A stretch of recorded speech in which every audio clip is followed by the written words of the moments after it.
Thursday, March 30th, 2017, I think. We're going to be playing Blitz and Classical Chess on lichess, streaming on Twitch. My name on lichess is Sparkle Horse. On Twitch, we are Slaggy. We're going to get started. Any kind of challenges between 5-3 and 8-3. That means anything like 5-3, 5-5, 6-5, 6-3, 7-5, etc., etc., up to 8 plus 3. 8 minutes with a 3-second increment is the longest game we're going to play. So you guys are welcome to challenge, and make sure it's casual, not rated, because I'm at a little disadvantage here. Basically, I spend all my time commentating on the games, tend to get into very bad time pressure, so we're going to steer clear of the rated games. It's just a lot of work for me to get my rating points back in the tournaments here on lichess.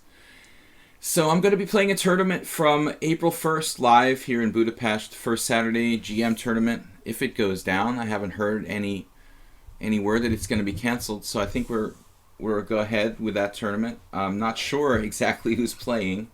The last list I got was really tentative, so I'm expecting probably 10 players, and we'll be playing from the 1st to the 12th of April at least, because I have some team tournament games sandwiched in there next weekend. We basically have days off from the GM tournament while the Hungarian Team Championship's going on.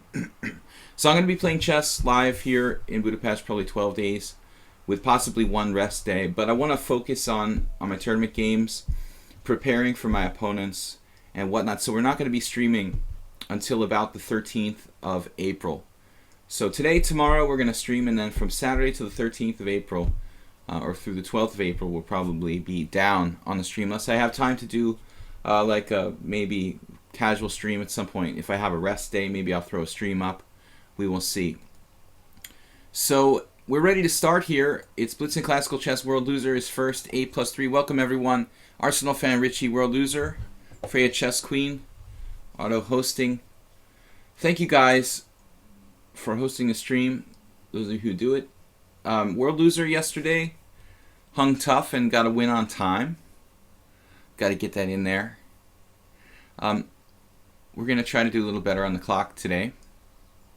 But I haven't been playing any fast blitz. I haven't been playing any kind of blitz tournament here. I haven't had time to do much like outside of the stream and lessons in the last week or so. Let's get started. No unusual openings today. I'm going to play kind of standard repertoire. I play c4, knight f3, d4, e4. All four of those moves are standard for my repertoire. World Loser. Looks like we could have what,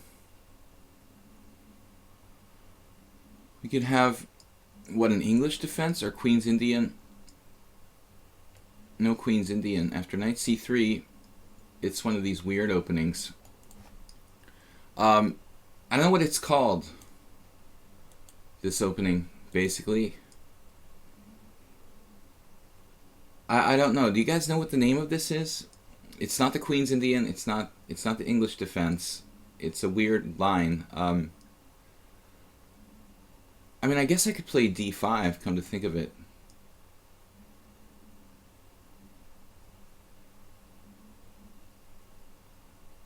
I've seen Queen c2 and f3 played in this position are kind of like the main moves. Yeah, I guess d5 isn't so great because of, well, actually d5 feels like it just overextends a little bit. It might transpose to the English defense. Like d5, e6, a3, and then I'm not sure what black should play. But we could play a3 and transpose to basically what is likely to be like a Queen's Indian. Although a3 is not useful if black plays d5. So I'm not really sure. Maybe we'll just play knight f3. Withdrawal symptoms. I'm a little caffeinated. I might be a little hyperactive today. I drank my coffee a little bit too fast while waiting for the stream to start. So if I start like acting strange, that must be what it is.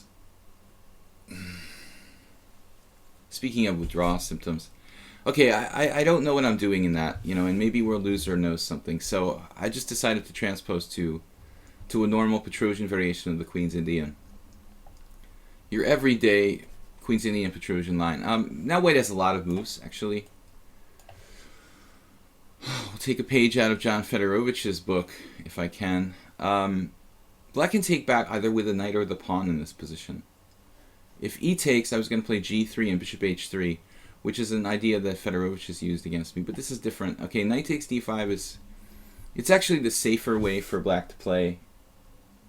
I think I once won a game against Yermolinsky in this position with black, strangely enough.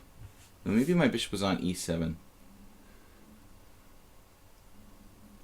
Queen on c2, bishop on e7.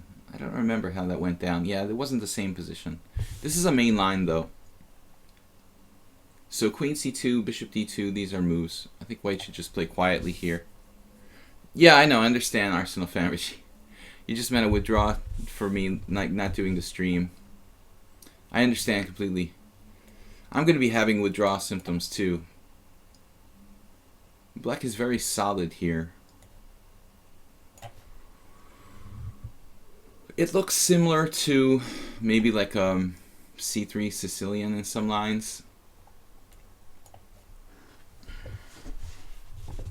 I played a kind of quiet setup with e3. We could get an isolated queen pawn position. But World Loser plays so fast, I just, you know, never have time to think. So I have to just play super fast too. I'd really like to have more time to think. On Mondays, I'm doing a 15+2 stream, and honestly, that doesn't seem like enough time either. I think I'm going to enjoy playing in a long time control tournament because, honestly, anything faster than 30 minutes feels really fast to me. I like to think. I really like to use my time, and we just can't really do that here playing online chess. Alright, so I don't know. Black's played totally classical setup in this position. Rook d1. I don't know what else to do. We're already, I feel like in time pressure, we're 3 minutes behind him on the clock. Here there's an interesting possibility to do like knight takes knight, bishop takes knight, e4, but he has bishop d3, bishop b3.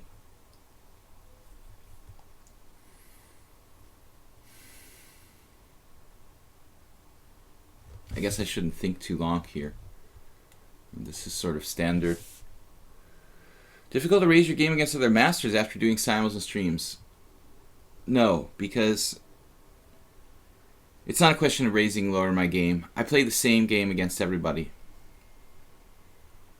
I'm just trying to play the best moves no matter who I play against. I don't let up against weaker players. I don't play differently against weaker players.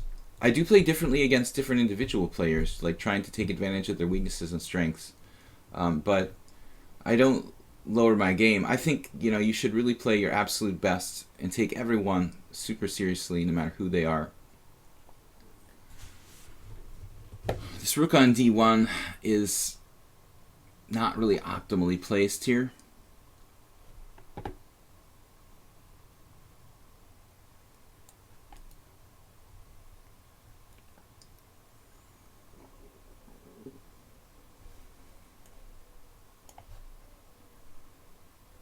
The bishop on c1 would like to develop, but it doesn't have a great place. I mean, bishop g5 just tends to trade a lot of pieces off.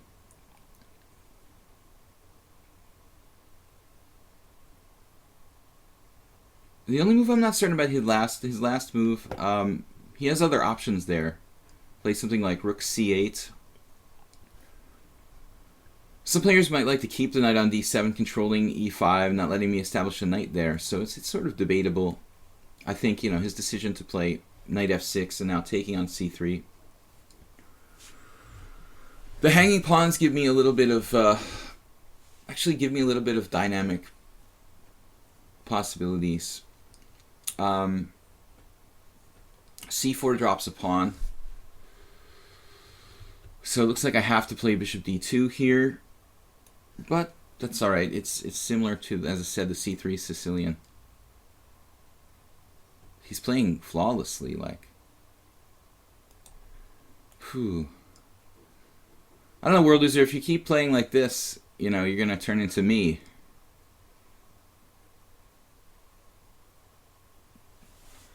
Very solid.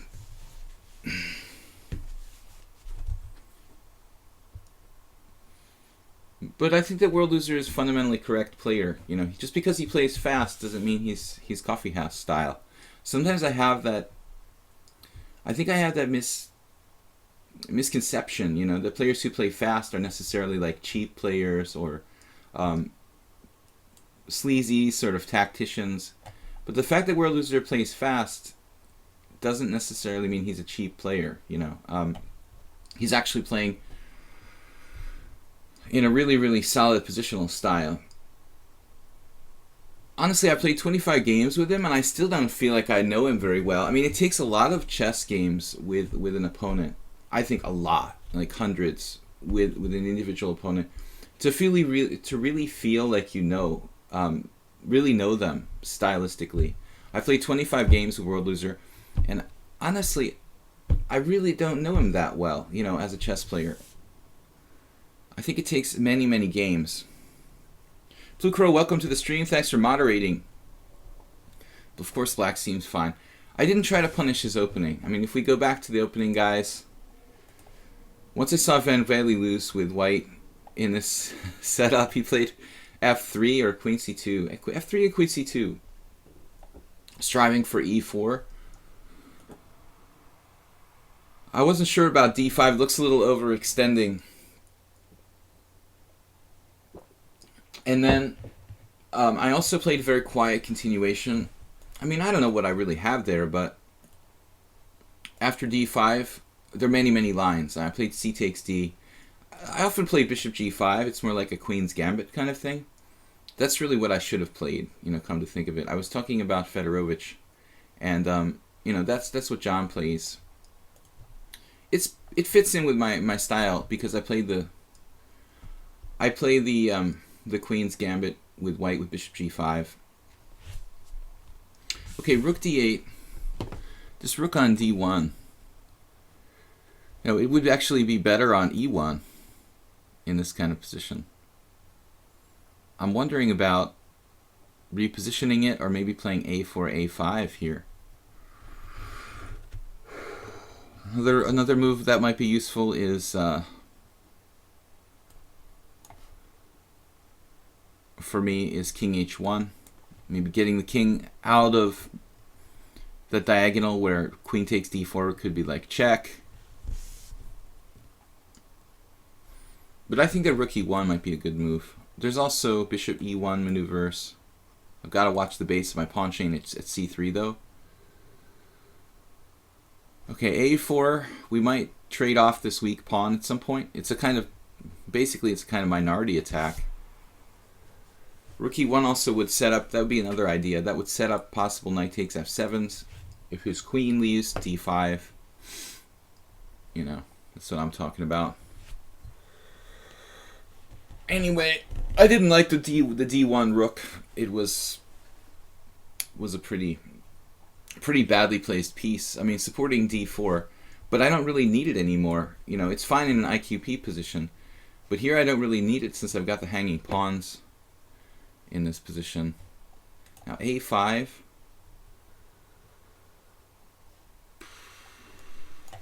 Another prophylactic move. I don't know. I'm not sure my king is better off on h1. I mean, there's a bishop on that diagonal, but if I do play c4 at some point, or have occasion to play c4, you know, d4 won't be hanging with check. He's kind of playing waiting moves, like he doesn't have a plan, kind of. He's definitely playing waiting moves without a plan. Trying to put me in time pressure. Alright, I'm going to change plans here, or not. Oh my god, I almost like hung my whole game.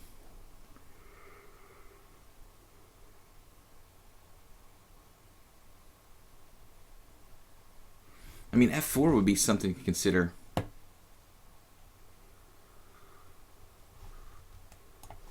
have a lot of time.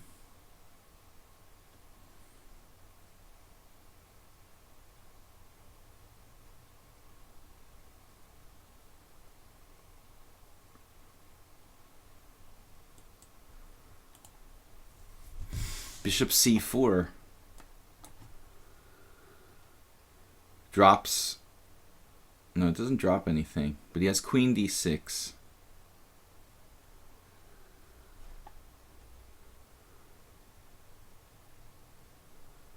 I was thinking about rook b1 as well.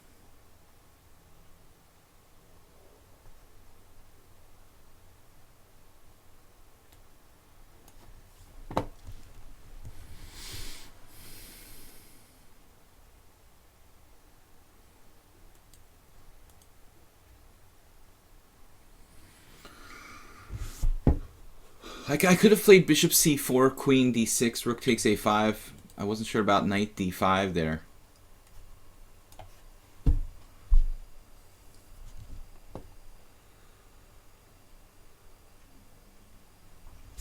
Wow, okay. It's an entirely random move.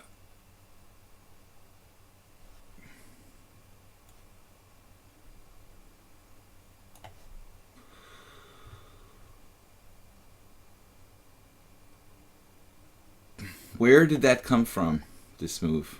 Wow, he's like totally freaking me out.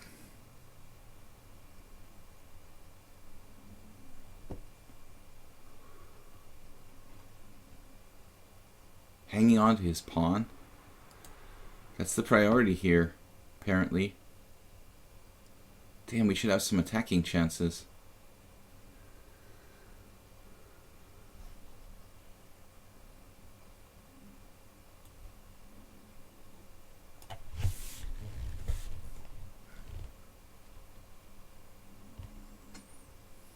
He's just so fast.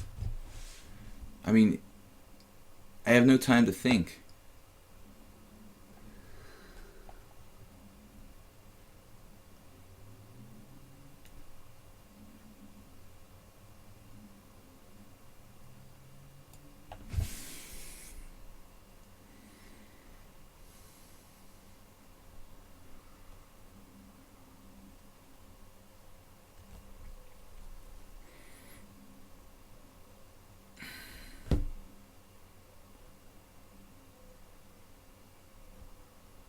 It's hard to play when the other guy just plays so quickly. It's like insane.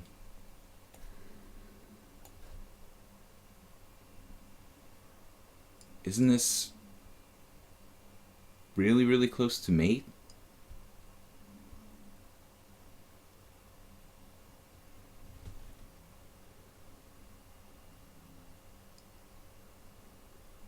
I can't believe it's not mate.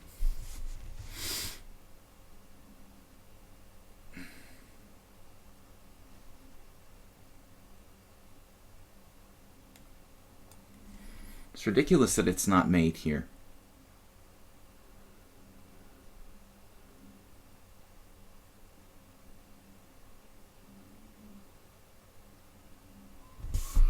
Leave me with no time.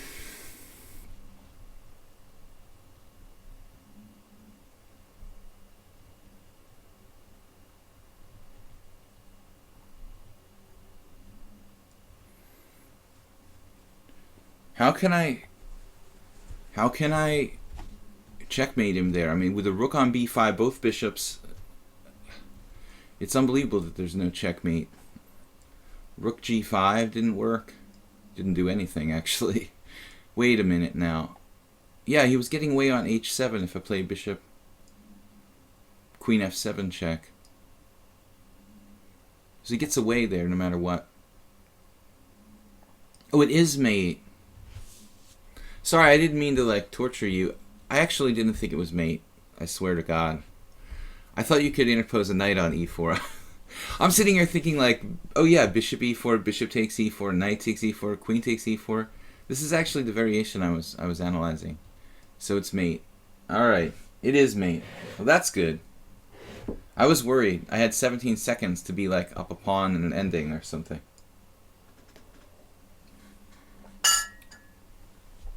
Anyway, I don't know. It was really unclear. You don't have to allow knight takes f7. Sorry, World Loser. I didn't see it was mate. I thought you had bishop e4. Seriously. Wow, it was a weird game. Opening I got nothing. I mean, e3 is pretty quiet. It's, where is it in the list of moves here? Okay, second move.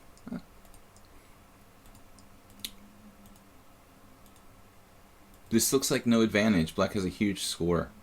What's with that score? 7 games. Okay, never mind.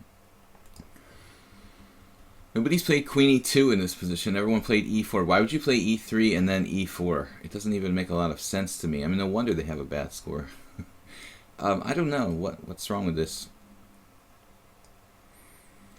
Some random games. And looks like it's totally equal. Played very actively. A4 was good. I don't know, guys. King h1, I didn't know what to do. A5.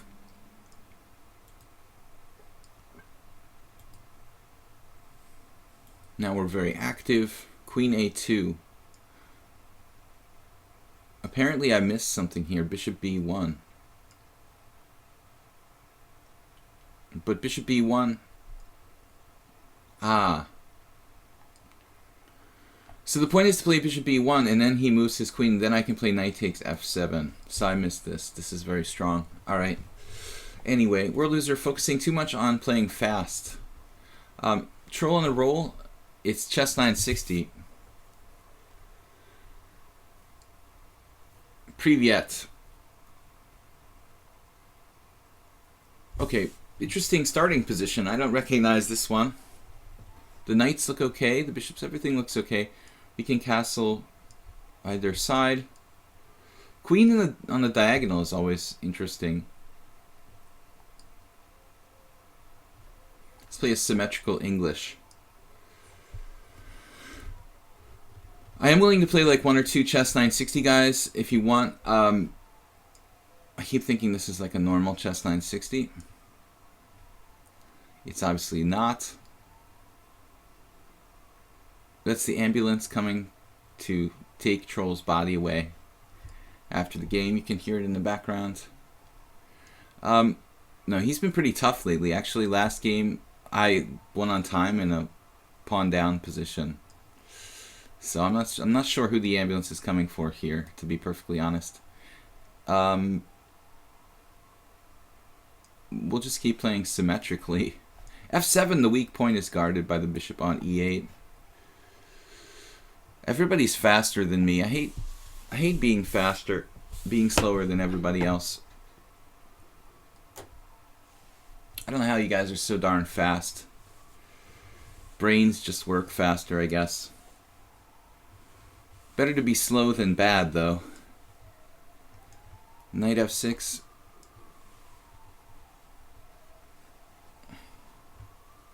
Sounds like a whole fleet of ambulances is coming. It's just one, but it like echoes through the city.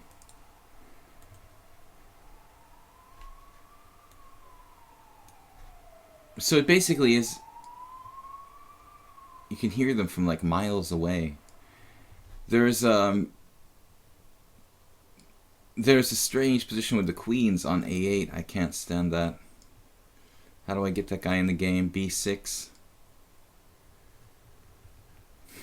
Very strong piece on d4.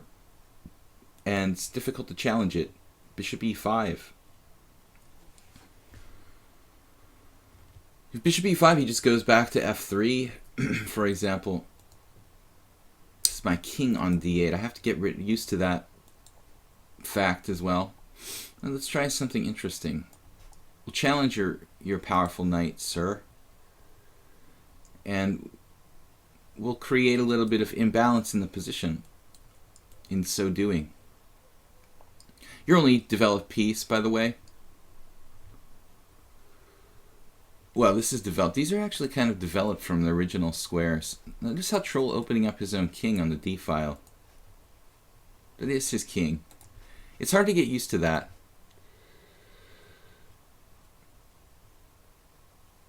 It sucks when you're both slow and bad.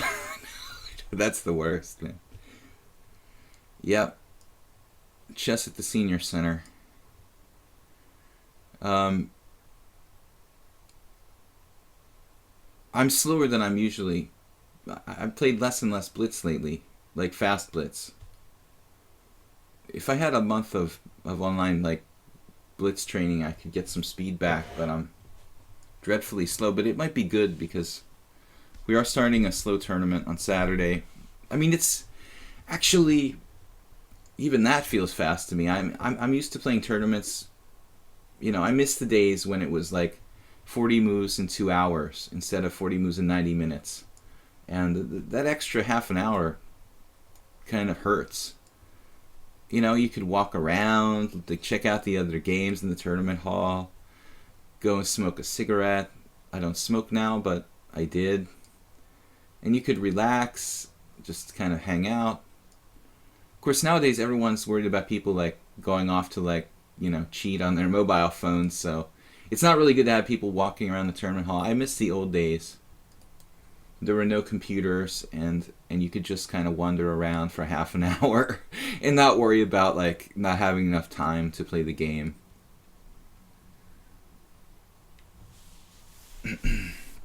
World Loser said in move 25 I should play bishop d5 and I am better. I will check that out, World Loser. Move 25 that late in the game. I didn't get to that point in the analysis. Alright. I don't know, White's position looks alright, but then again, so does mine. Bishop e5 is still tempting. This is a strange looking move, but he'll just trade it off. Anyway, I need to get myself developed. This bishop should work in combination with the queen on a8, hopefully.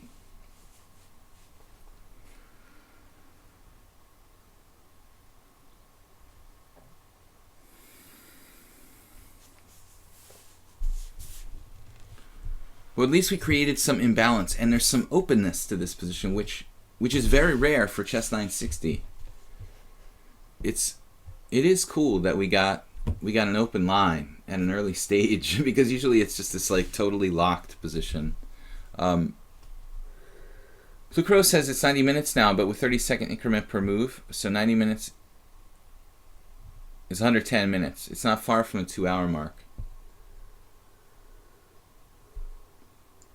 Yeah, that's true. I thought about that. I still want my 10 minutes back. But it also, like, you know, you don't see it on the clock. I'd rather have my time to use it how I want, you know. But alright. I mean, I like the increment at the end of the game, but I don't need an increment, like, before move 40. Maybe they should have just increment in a second. You know, that would be interesting, like, to have just the increment on the second time control. You know what I mean? Let the first time control remain like a normal time control with no increment, and let the increment only be like for the second time control. So you could play 40 moves in 2 hours, and then like the second time control could be sudden death 30 with a 30-second increment. Okay, a lot of people get in time trouble in the first 40 moves, including probably myself. Hopefully not, but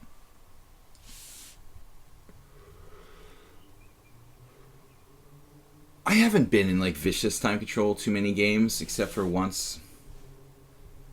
I lost on time in June in Zalakarosh. The only non-Grandmaster I lost to last year. Sabu Attila. I might have been able to save that ending if I hadn't been in desperate time pressure. Alright. Troll's creating a lot of weaknesses in his position. This looks good for black. Castles? I want a castle.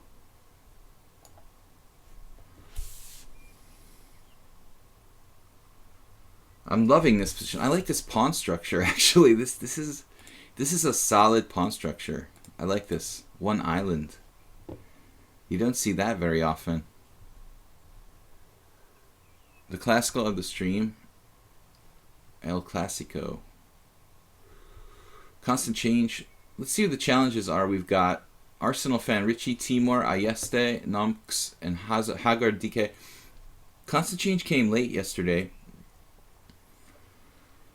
He got in the challenge right at the last moment. And what was it? What opening was that? I was looking at the game last night. I try to analyze the games when I get a chance. We had two very interesting games. The game against Blue Crow was a... Actually, I like that Blue Crow. Theoretically, somewhat important game in the Ponziani. Now, the game against Constant Change, I played a kind of dubious move in a dubious simplifying exchange mechanism in a Steinitz sort of Philidor Steinitz type of structure. I sacked a pawn against Constant Change yesterday. It wasn't really fully enough compensation, but he made some mistakes later on. Okay, he can't castle, I can. I did. Black is better. But it's still not that easy to make progress. How do we open it up, basically? Knight h5 is interesting here.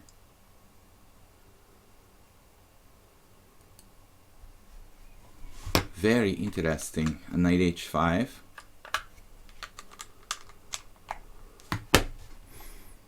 But is it realistic? Killed my queen. Absolutely killed my queen on a8 with that f3.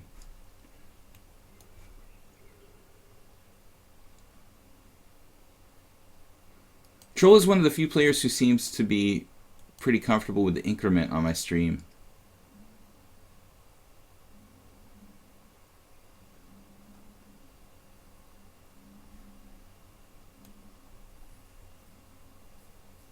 Maybe I should go to f4. Then again, he's going to play g3 or something. Play more directly here. The director. We're a little bit better, but it's not much to go with, really.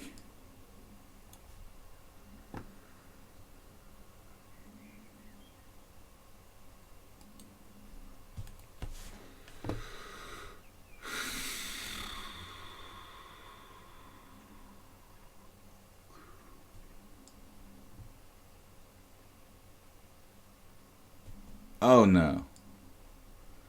G4. That's an extreme makeover of your position. Alright.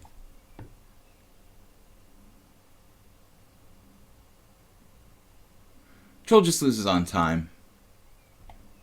I'm threatening knight h3. G4 is a bad move. I think up until G4, I mean, it's probably okay for white. G3. G3 is the best move. Maybe A3. Something quiet. No reason to play G4. It says the engine thinks it's equal. Did I ask for a computer analysis? Anyway.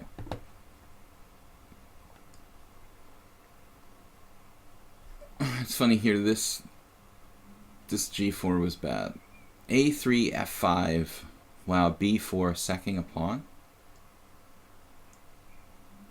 A3, F5, B4. Say what? A3, F5, B4? How does that work? Oh, okay. A3. I don't know about F5, but how does that work? The queen gets to E5 and it just terrorizes my position if I take on B4. I don't know. I kind of I'm not sure about. I like F5. Arsenal fan Richie 8+3. Arsenal fan Richie said, I never get as far as the increment. I usually have blundered away the game by then. You played pretty solid. Las Hazier likes Magic tournaments. So you have extra time in Magic tournaments. No one's cheating with computers in the Magic tournaments, you mean? You can trust people to walk around. That's nice. E4. Did I play the Alekhines defense against Arsenal fan Richie once, or is it just my imagination?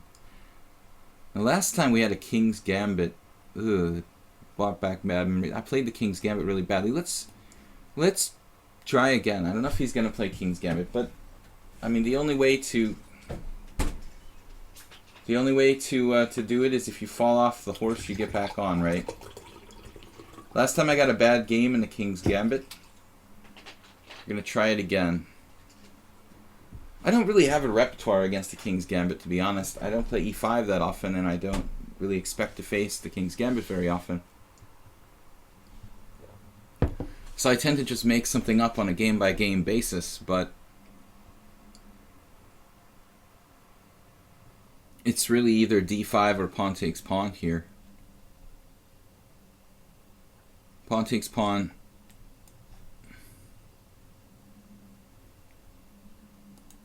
You know, I'd like to play against bishop c4. I feel a little more comfortable against that. I don't really know the main lines of the King's Gambit too well with g5, and I also don't like it. I don't really like it on principle, like weakening my king's side drastically. So last time, when we left off with our hero here on the black side of the King's Gambit against Arsenal fan Richie, I think I played a relatively rare line. We're supposed to play knight f6 in this position. Now, against Richie last time I played bishop d6. I thought I saw Alexander Onishuk do this once. Like bishop d6 with the knight on e7. But maybe we have to play c6 fairly early. I don't know. Let's try this again. It really went wrong last time, very, very early. And now d4. And the game was knight e7, c4, bishop e4, check.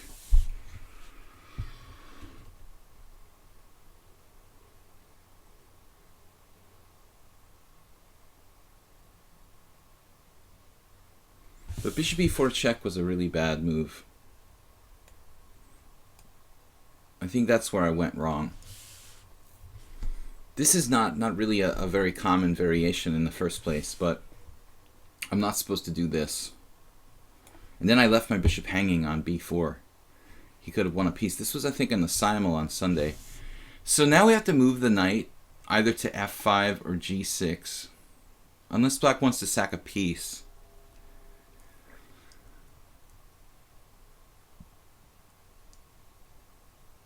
I think the computer engine was actually looking at variations where black sacked a piece.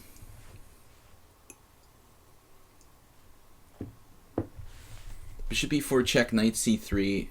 Last time I played some insane move and dropped my bishop on b4, but he didn't see it.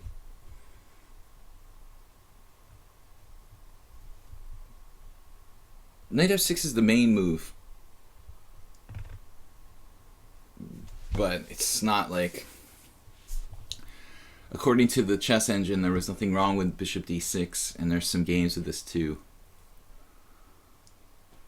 I thought this is more interesting than putting the knight in f6. Obviously, you can put the knight in f6.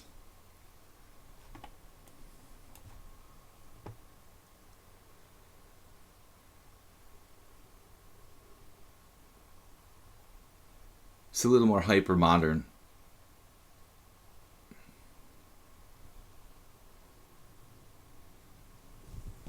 The move. If only it was that easy. There was always the move. Chess is a game of many possibilities. It's difficult to choose sometimes. Bishop d3. I think I should play c6 at some point. But when? That's the question. Oh, c5 was another idea. Now I remember. Maybe right away. Wait a second. You know, that's what it was. This was an interesting possibility. c5.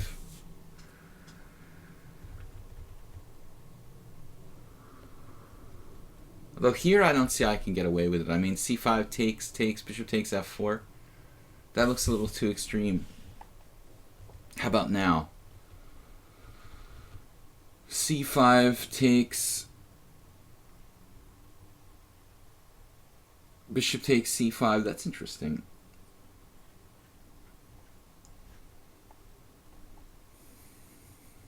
He can win a pawn by taking my knight on g6. In that line, after c5, although I could play queen a5 check and queen takes c5, that doesn't look good.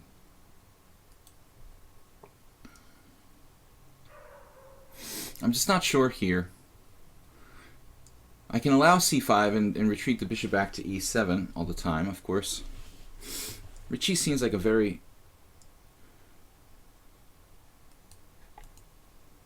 strange pick for a King's Gambit player. He says he blunders a lot.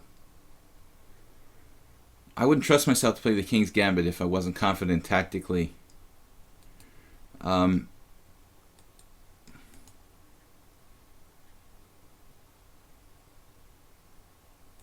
Very fast too.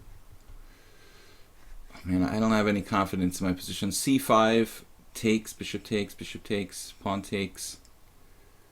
Crazy position there. All right. Yeah, that's not what I meant to do, but anyway, it's a game. Someone makes 55 perfect moves. Well, I don't know how in the world you determine someone made 55 perfect moves. That seems kind of impossible in itself. 55 moves without a quote-unquote mistake. I mean, you know, the lichess system of determining perfect moves is not perfect in itself, so that's one issue. For example, you can play like e4 g6 and the lichess, whatever it is, program tells you that g6 is a dubious move. Come on now. This is very arbitrary. I don't put too much faith in that. But 55 moves without any sort of tactical mistake, yes, that's pretty hard to believe unless it was an exceedingly closed position.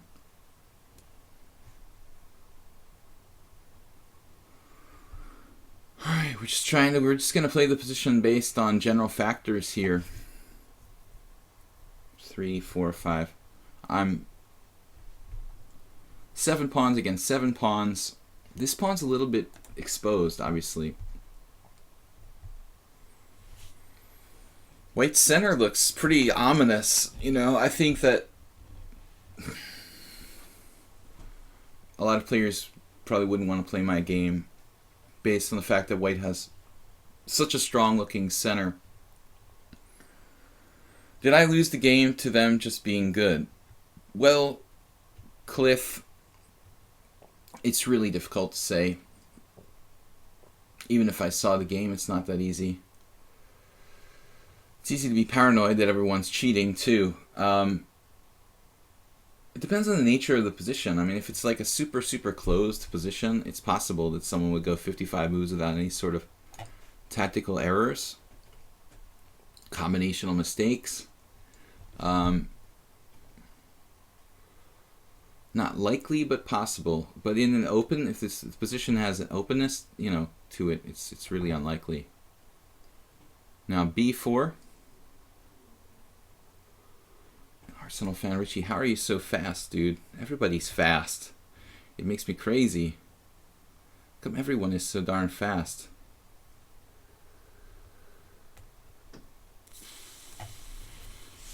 I don't know if f7 is going to be important. Is it going to be important for this to be protected? Do I need my rook there? He's saving his bishop. Yeah, it's debatable. You know, my knight is good too, so now he's threatening b4.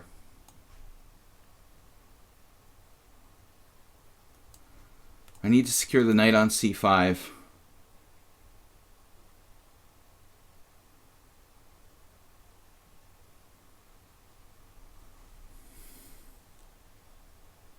It's a really complicated position, but I think that White should be a little bit better. My pieces are really active, but still, I don't know. The fundamental importance of this pawn center to me, feels like it still gives white an edge. Even with this powerful and somewhat annoying and disruptive pawn on f4, I think that white gets the advantage here because of this pawn on d5. I mean, it's just very, very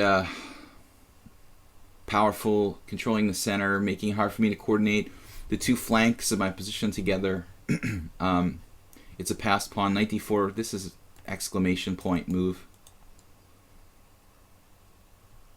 Absolutely best.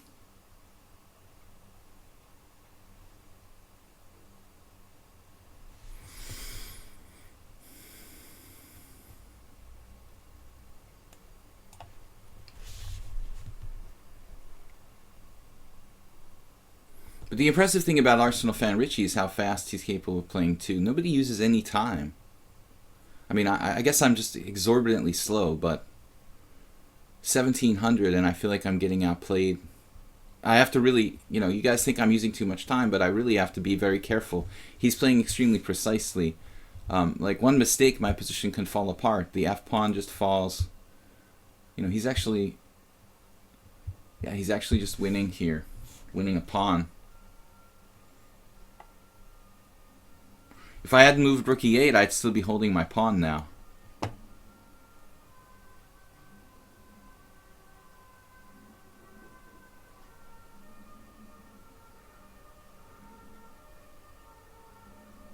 Just losing a pawn.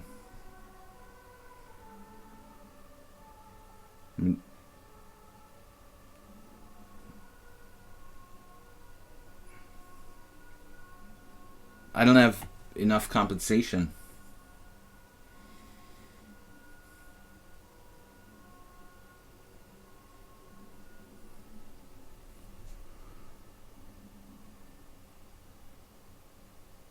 Just crushed. Both on time and on the board.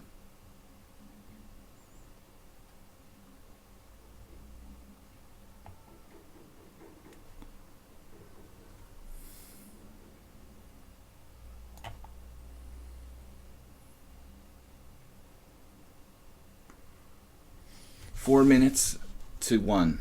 Down a pawn for nothing. Please protect the f4 pawn. How would you suggest I protect the f4 pawn in that position?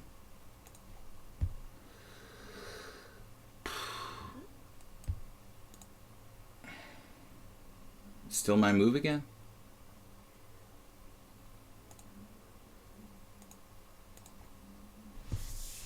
Yeah, I guess I should have played. The problem is this blockader. You know, he's threatening not only to win the pawn, he's threatening crushing positional moves like knight to b5. So I was concerned about knight to b5. Rook e8 was bad though.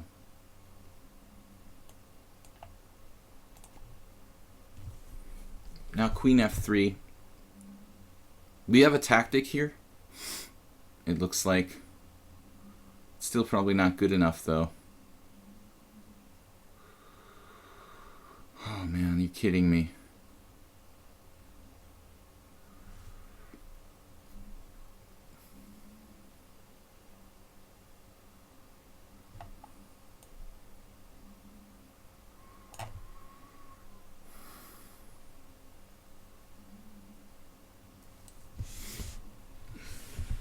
The only weakness that Richie has that I can see is occasionally he'll overlook tactics. But otherwise he plays like a master. I mean, or close to it. Last time I was lost. The simul, I think I was... Let's see, this game I was lost. Let's see, this game I was... This game, last game was unclear until I won at the end. But the last game before that I was lost. This game I was lost. This game was a draw, and this game was a draw. So I have yet... I don't know, this was a draw and I got lucky. This was lost and I got lucky. This one was lost and I got lucky. And this one was unclear and I won. But I have yet to win a convincing game against him in 6 games. And now we're just fishing for tactics.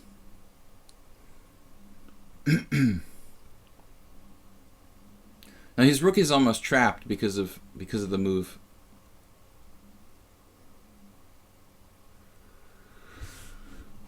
I guess I'm stronger than I thought tactically. I mean, rook e4 looks like only move. And against rook e4, I didn't see anything. After rook takes f7, I have knight e5. That's the point. Maybe he has a resource here.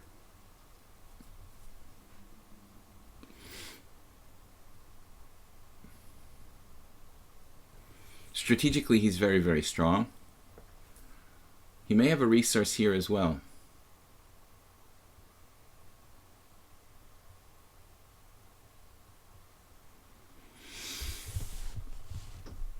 Maybe not. I'm attacking his queen and his rook, threatening to win a whole rook. And even if he has some kind of intermezzo here, what can he do? Like attack my queen? Maybe I can just move it away. And at the end of the day, he's going to lose that rook. So like, for example, knight e4, knight takes f3, knight takes g5, knight takes g5, rook takes d7, yes, he'd be winning. But if knight e4, maybe I can just play like queen h6 or queen d8 or something like that.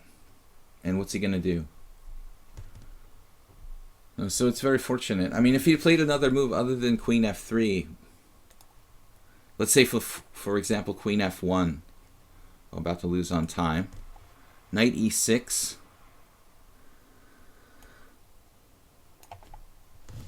Oh my gosh, knight e6. Okay. Well, that shouldn't matter, right?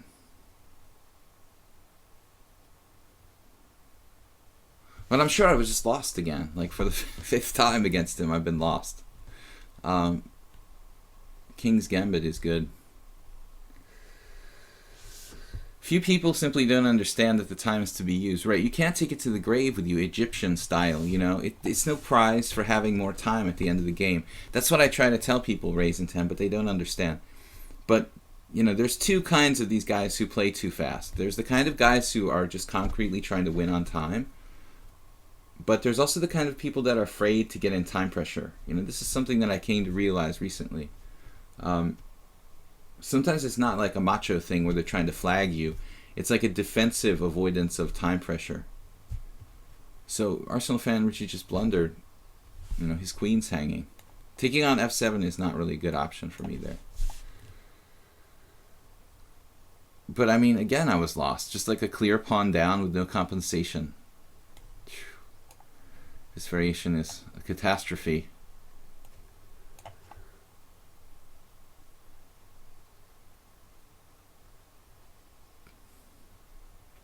Simplify. Oh, I was watching the first round, not watching, but I saw a couple of the games from the first round of the U.S. Championship. Shabalov got crushed by Wesley So. But, you know, it's so weird to watch Shabalov playing against someone who's better than him at doing what he used to do, you know, creating chaos and being super aggressive. Shabalov played the solid setup, and then he started to open the position. It was, like, awful. And who else won? Robson lost to Naka. Robson lost his white in an exchanging on c6 Berlin defense. Nakamura is really impressive now. He's getting stronger and stronger. I can't watch this, the time. Alright, anyway, guys, look at this lost position I had. Again. So somebody's saying, like, knight f6 is supposed to be the main move here. Yeah, that's the main move. But the statistics for bishop d6 are okay too. Like, it's 32% wins for black. It's only 37 games, but I think that it's playable. Knight f6 is the main line. So bishop d6, maybe we won't repeat this anymore, but it's been played by Anand, Yakovenko, you know, some decent players. I was looking at this earlier. So knight e7, c4. We're following this Yakovenko game he played against Shirazi. And knight g6, bishop d3. Is our game bishop d3? Yeah, apparently. What did Shirazi do? Oh, so Yakovenko didn't go knight g6. Yakovenko played c5 right away. I was talking about this. You know, but I wasn't sure about this. Like, what's going on in the event of pawn takes pawn? Over the board, I was scared of pawn takes pawn, bishop takes f4. But I hadn't analyzed it very deeply. You know, the computer is like, black's clearly better. I mean, I'm down a pawn. So, I wasn't really 100% confident about this. But the engine is just in love with black's position, a pawn down. Apparently, white has a lot of weaknesses. Maybe we need to research it a little bit better, but I played knight g6, and now white is clearly better. It's like Daryl Johansson managed to draw against Hebden. So this looks like I'm supposed to play that a move earlier. And now I really am worse. But it seems playable for black. Rook e8 maybe was a mistake. Just not a really easy position to play. Bishop g4 I didn't like. a5. And now a5. I was afraid of b4 here at this point. Peter says knight d7.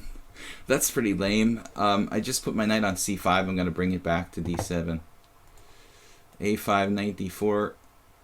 And now how can I protect this pawn? Something like queen f6, I guess.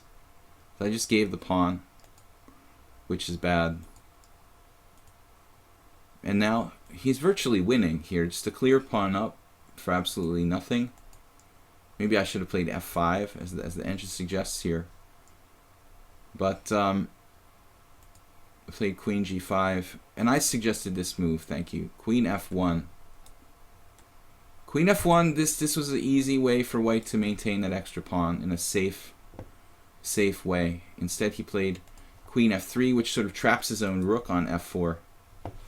And I'm being the great tactician that I am, instantly found my only chance here, knight to d3, complicating matters.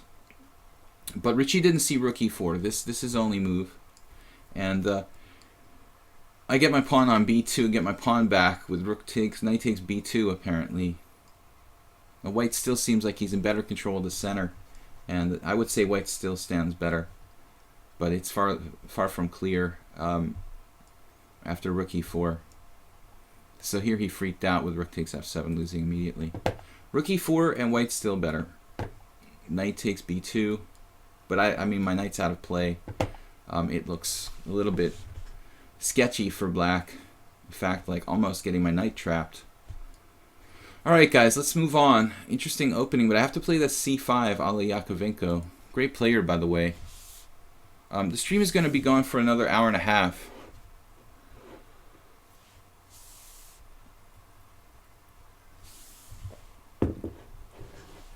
Shirazi played the King's Gambit against Yakovenko in 2009. It was this exact line, and I had seen this game before, and I didn't remember the right timing of the move c5. I looked at it, but I started to question like if I had enough compensation or not. But apparently it's perfectly good for black to play c5 right away instead of after castling. So Timur, he's been very, very solid against me every single game, playing d4.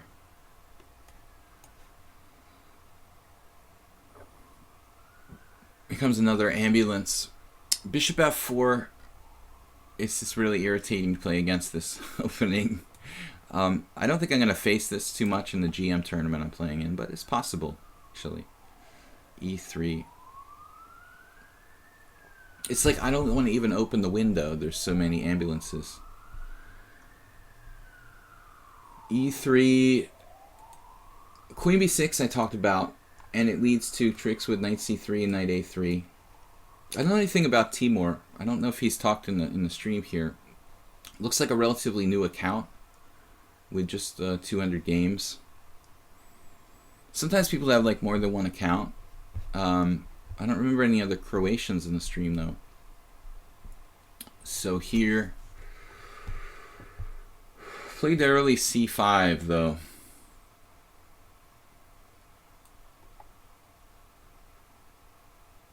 Yeah, we're going to play d5.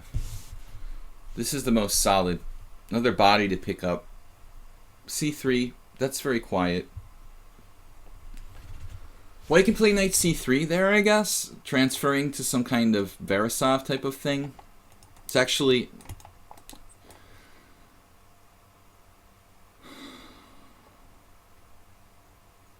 very playable for white. But c3 is quiet and modest. We may have had the exact same game with Timur before. I can't remember now. Queen b6.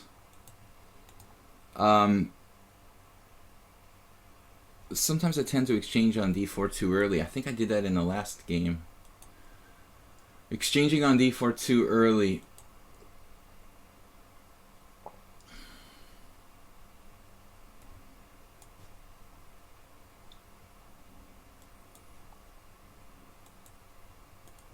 That has to be a mouse slip.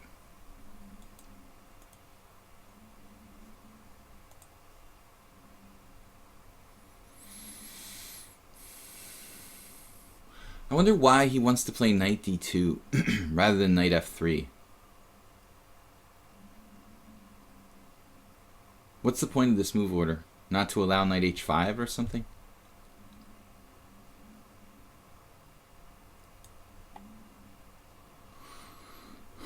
Of course. I would expect to take back from everyone else as well. I did the same mouse slip against somebody in my simul on Sunday last week, but there was no takebacks allowed in the simul, so I had to just play the position with my queen on d2. It's ridiculous and a waste of time. Alright,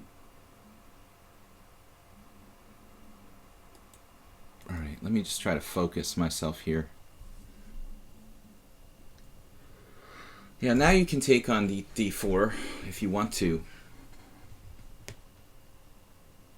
Becomes like an exchange Carol Khan. Not really exciting for black though. Queen b6. This is probably like a main line. And then like c4.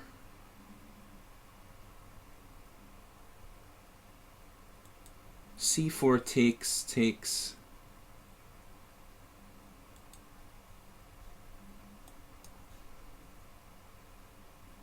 I think I lost with white in this line years ago. A game.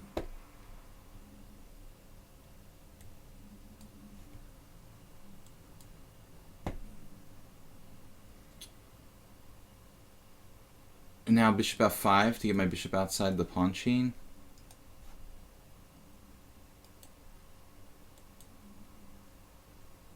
I guess Timur plays a lot of bullet chess or something. No bullet chess. But he's playing like he's going to a fire or something. He has to play every single move in 1 second. It's so strange. Like, why? Why do you have to play every move in 1 second, Timur?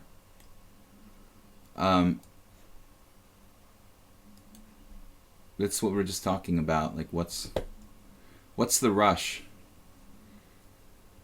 Knight h5. Knight h5 or to knight h5 or not to knight h5? That is the question. It's such a position that, you know, I think it's interesting.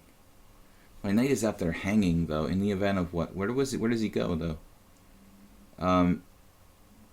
We could also play h6 and avoid this discussion.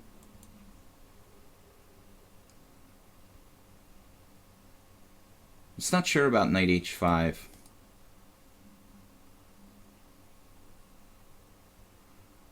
It seems like he's trying to win on time.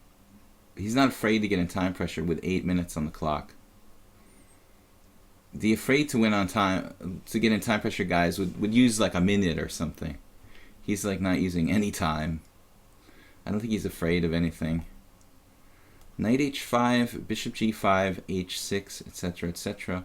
Knight h5, bishop g5, h6. Knight h5, bishop e5, f6.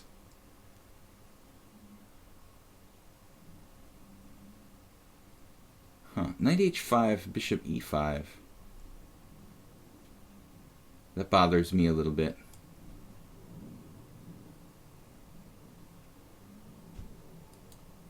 just h6.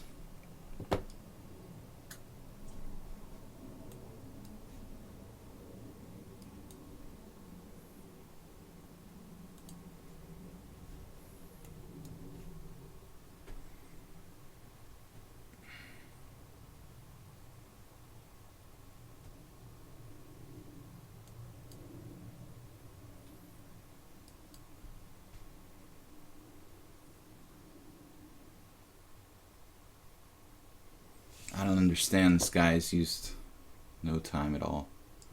Knight d7, knight b6, knight a4. Looks logical.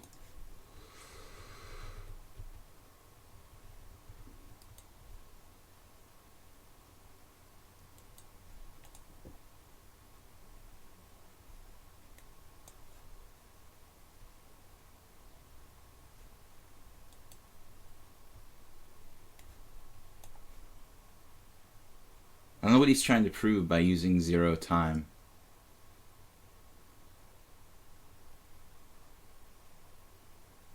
Maybe knight e4 here? Stopping him?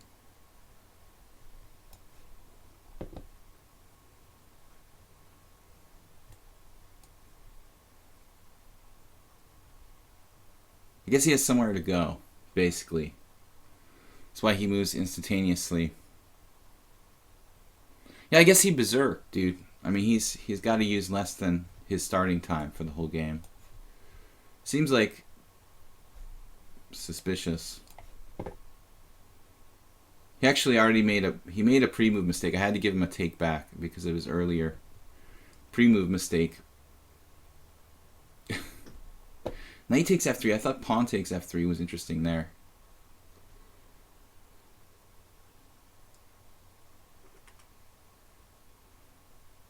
White's so solid here. Now what?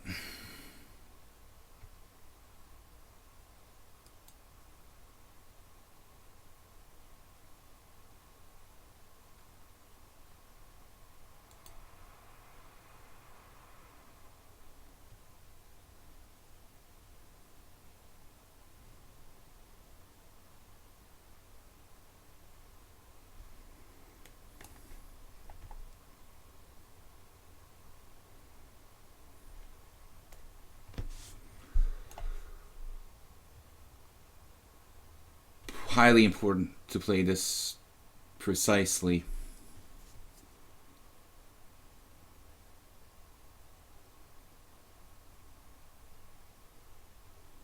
But I don't really enjoy this kind of game where my opponent isn't using any time or not even like thinking. It seems sort of silly.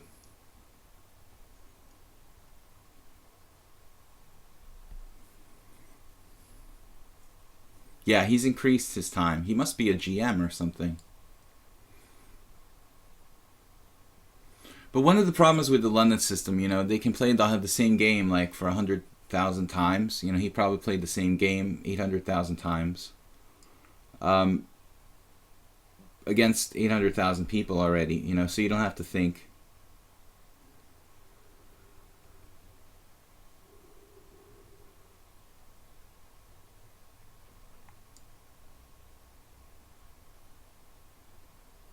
E5.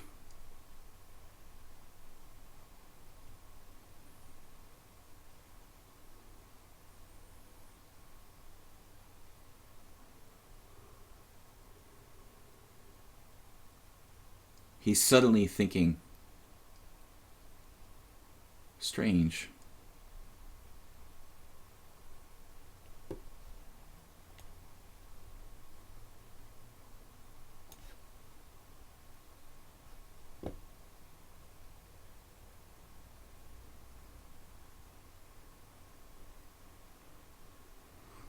Maybe he made a mistake there.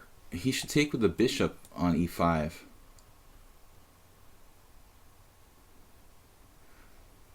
After bishop takes e5, maybe it doesn't matter. Yeah. I guess it doesn't matter.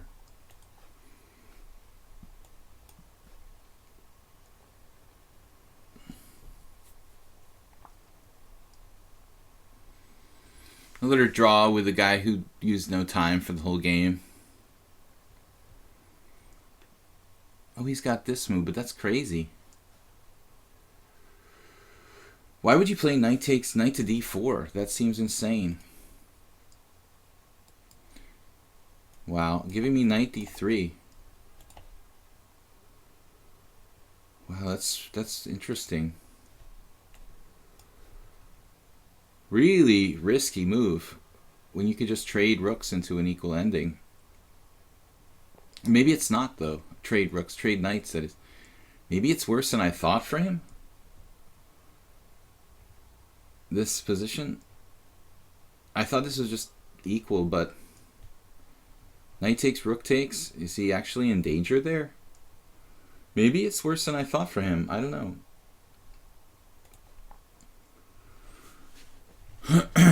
Maybe it was. I have this killer knight on d3 now. I mean, okay, just no time though.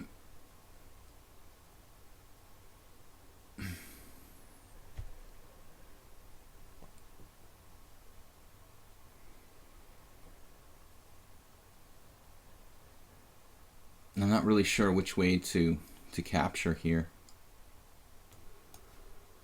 5 minutes to my 20 seconds.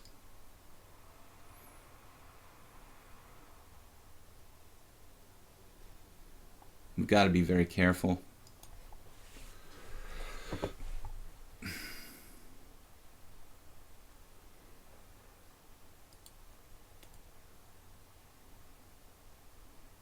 Sort of suspicious.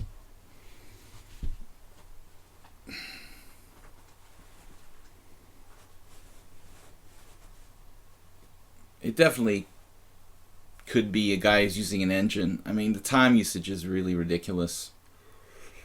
But he hasn't played perfectly by any stretch of the imagination. But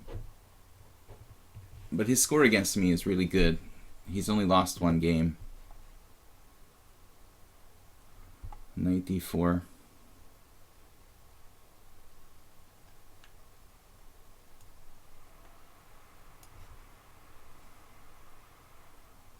But I don't feel like it's possible to beat this guy.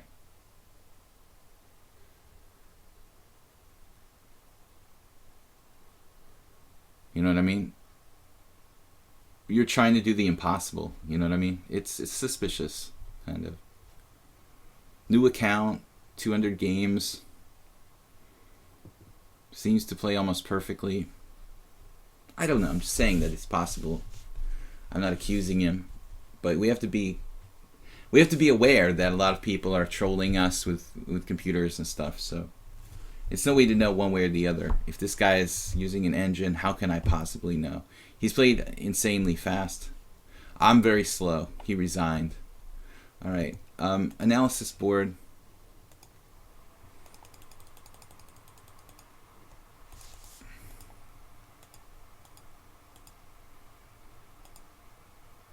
My friend dragging Kostic against Halkias, this exact position.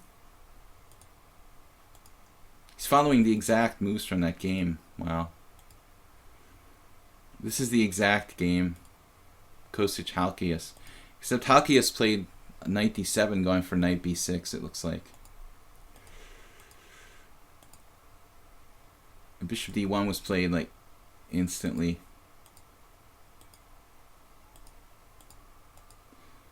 He could be an engine, he might not be. I mean, there's no way to really be sure.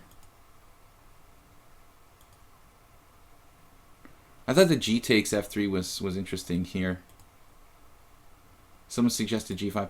I'm lucky I have e5 here, because if I don't have e5, I thought I was worse.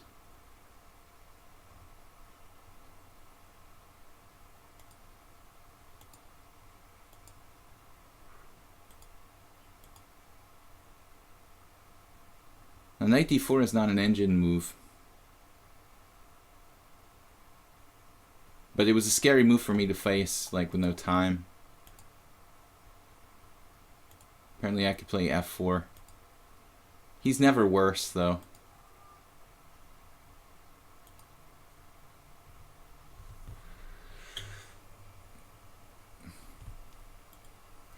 No, he resigned because there's some speculation he could be using an engine. I don't know. He's already like drawn every game against me, except for one.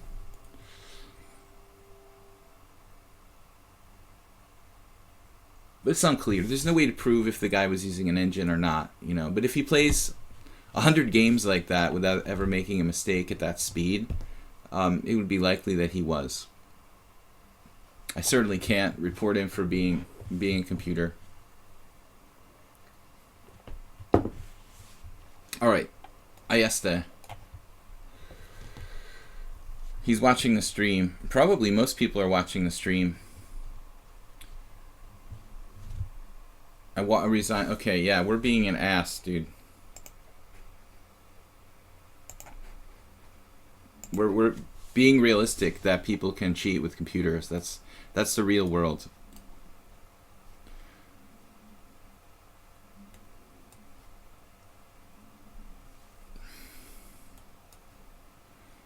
I'm gonna like respect it like it was my great grandfather, you know, who had 200 games with a relatively new account. You know, it might be like President of the United Nations or something. You know, should I just respect everybody like they're definitely incapable of being a computer? I mean, then he calls me an ass in the stream. It is normal to play like that.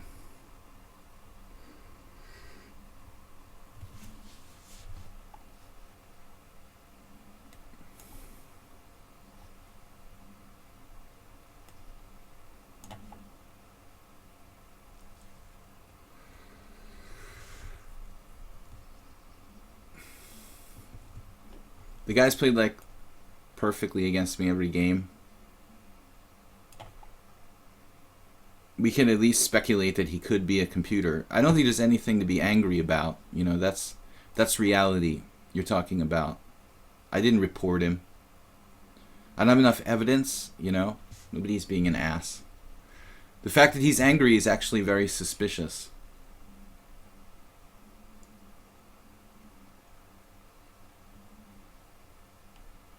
You have nothing to be guilty about. Why would you react like that? Yesterday, this is the line where you beat me. So I have to be careful. Last time, we had almost the same exact game. Pawn takes pawn. Queen e8. And then I tried to get pressure on... I think this was the position.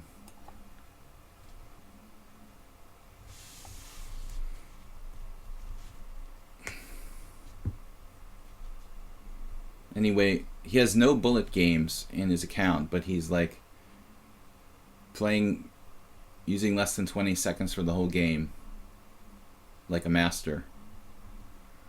It's not suspicious at all.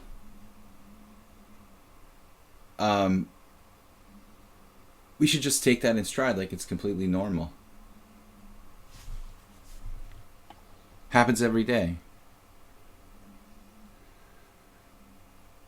King b1. This is an improvement over the last game, perhaps, with Ayeste.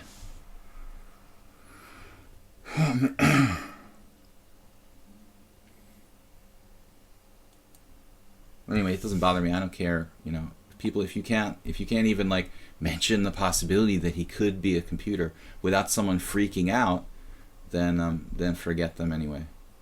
So why are you so sensitive? Like, we can't even talk about the reality of the situation.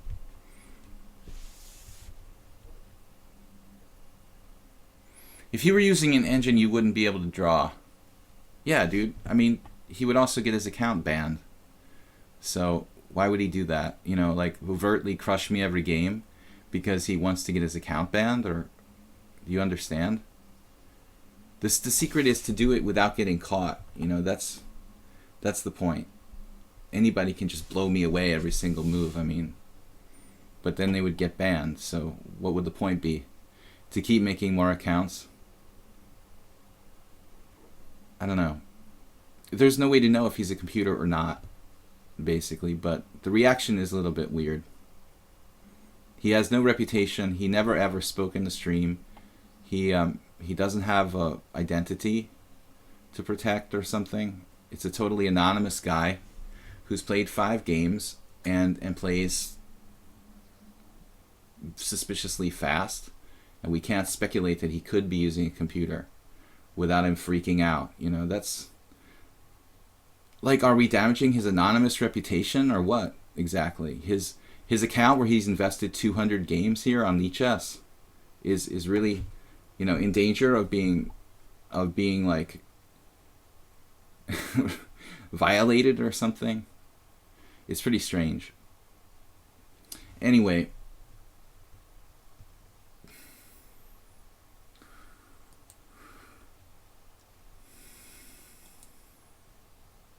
the problem is this move, I guess. Queen g6. I'm going to lose on time. Last time I lost against Ayeste. This position is not so easy to play. Maybe I'll just make a neutral move here. Queen h5. Maybe knight h5. Was that what I did last time?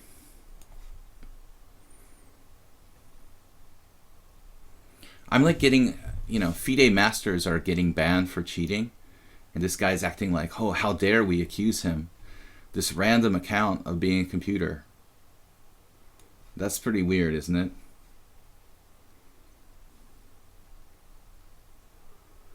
Not even accuse him, just mention the possibility that he could be a computer, and he's reacting like that. Oh my God, how dare you accuse my anonymous account of being a computer?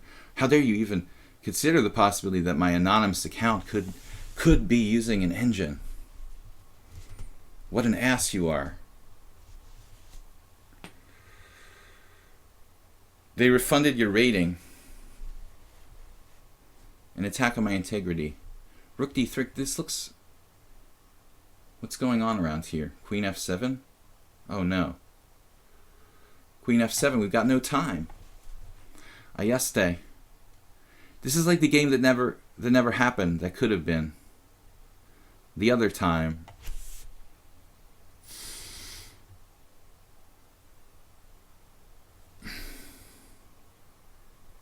Little Penguin, what did you say? Mad because of being recognized for his talent. Not being recognized. Bishop g5. What are we doing?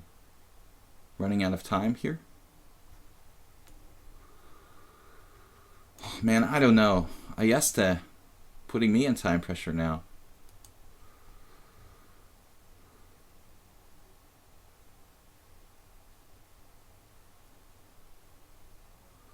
This is an awkward position.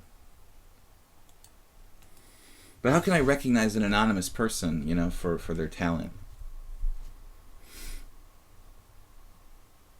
Plus, he's trying to play so fast, it's almost like he's trying to show me up or something. You know, it's a little weird. The whole thing is a bit weird. You get a weird feeling from certain opponents.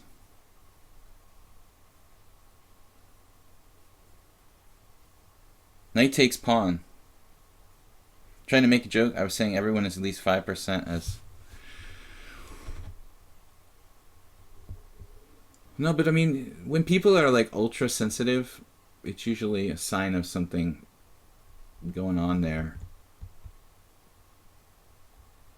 If he had nothing to be, I don't know, hiding, then why would he be so upset by it?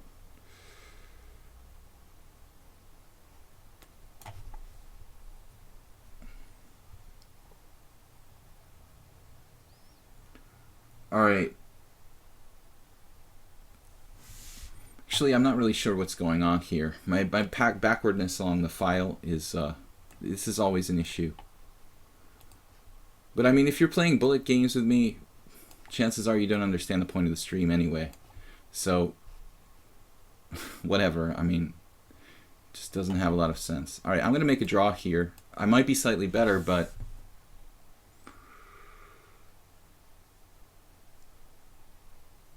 Well, only if he cooperates.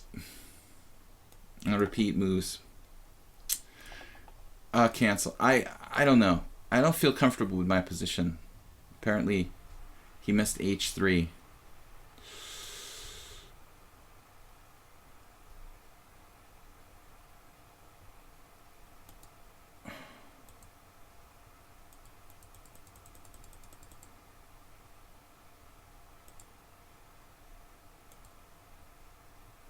So I'm supposed to play queen f7. Now I made a mistake. King g8. That's a difficult move to find with 9 seconds on the clock. Or a5. I played queen e6. Apparently that's a mistake. Trying to stop h3. Because I stopped defending h5 with my queen, I'm allowing h3, bishop takes h3, knight g5 type of traps. Apparently I walked into this. h3, bishop takes h3, knight g5. Oh, knight takes e5, even better yet. And he's going to be on h5. On h5, threatening me down the h-file. So queen e6 is just a blunder, or just a bad move. I have to make a careful move in this position. I was scared of h3 anyway, though. Let's say I play king g8, he does h3. I move my bishop away. I can go here, keeping his knight off of c4, and I'm okay. So I have to be very, very precise there, or I'm worse. I mean, if you want to look at the games I played with the guy, I don't really feel like, you know, spending the stream on that, but he could definitely fit the profile of a computer cheater, you know. He may or may not. I mean, there's no way to say, but I think I was within my rights to say that it's possible. You know, it's totally a normal normal consideration here in the real world. We have even title players cheating on lichess, so anonymous dudes definitely can be suspected as well. Numx c4.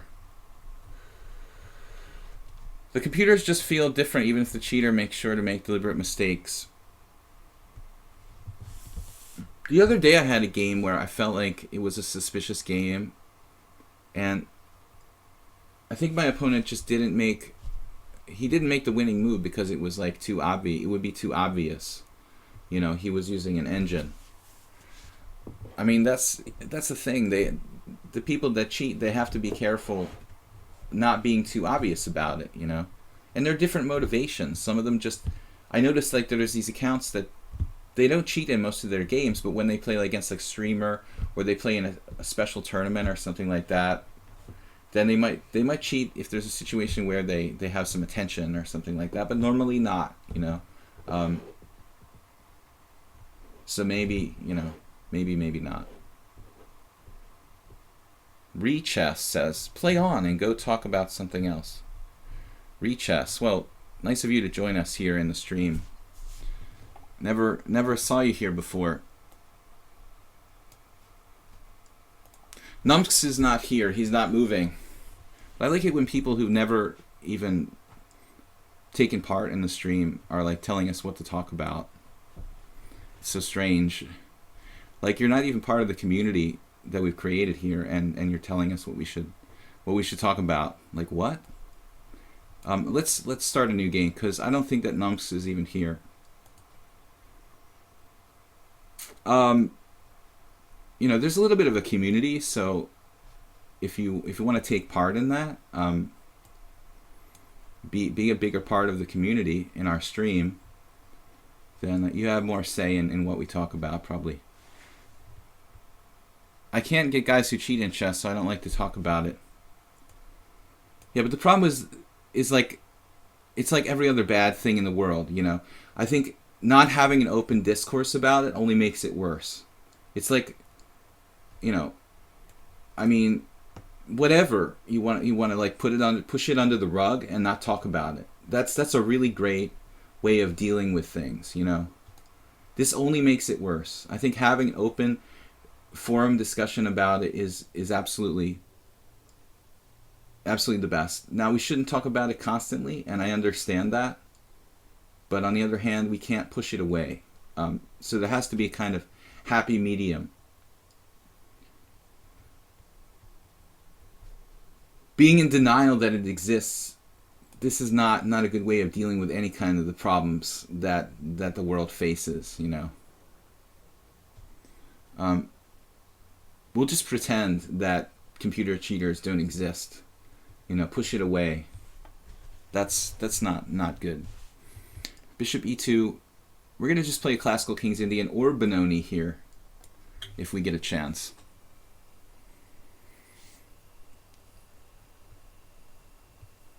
Yeah, definitely we have to talk about other things. I agree, Little Penguin. For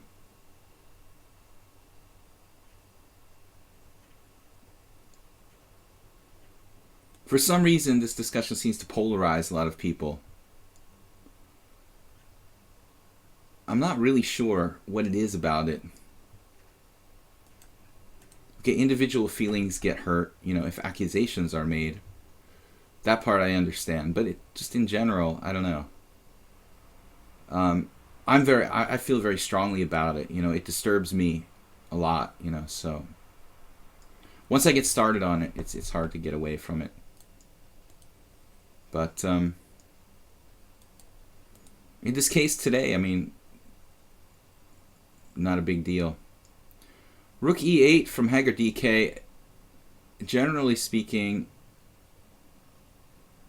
just playing knight bd7 before e5. I could have played e5 in this position right away. The theory is probably like white is a little better.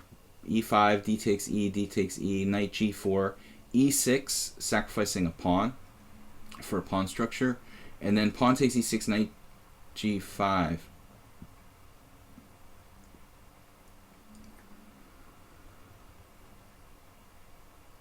But with rook on e8, it seems like, whoops, I almost resigned. With rook on, oh my god. With rook on e8, it looks like he's asking for it. It's even more powerful because his knight doesn't have the e8 square. The rook doesn't control f2. I'm already castled. So Haggard DK, if you want to play, you should just play e5 straight away in this position.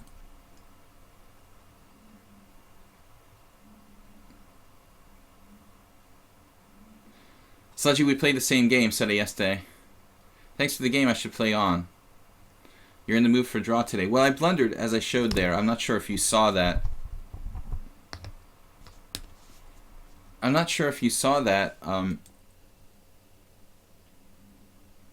Analysis I did just now. But Queen e6 was a terrible blunder.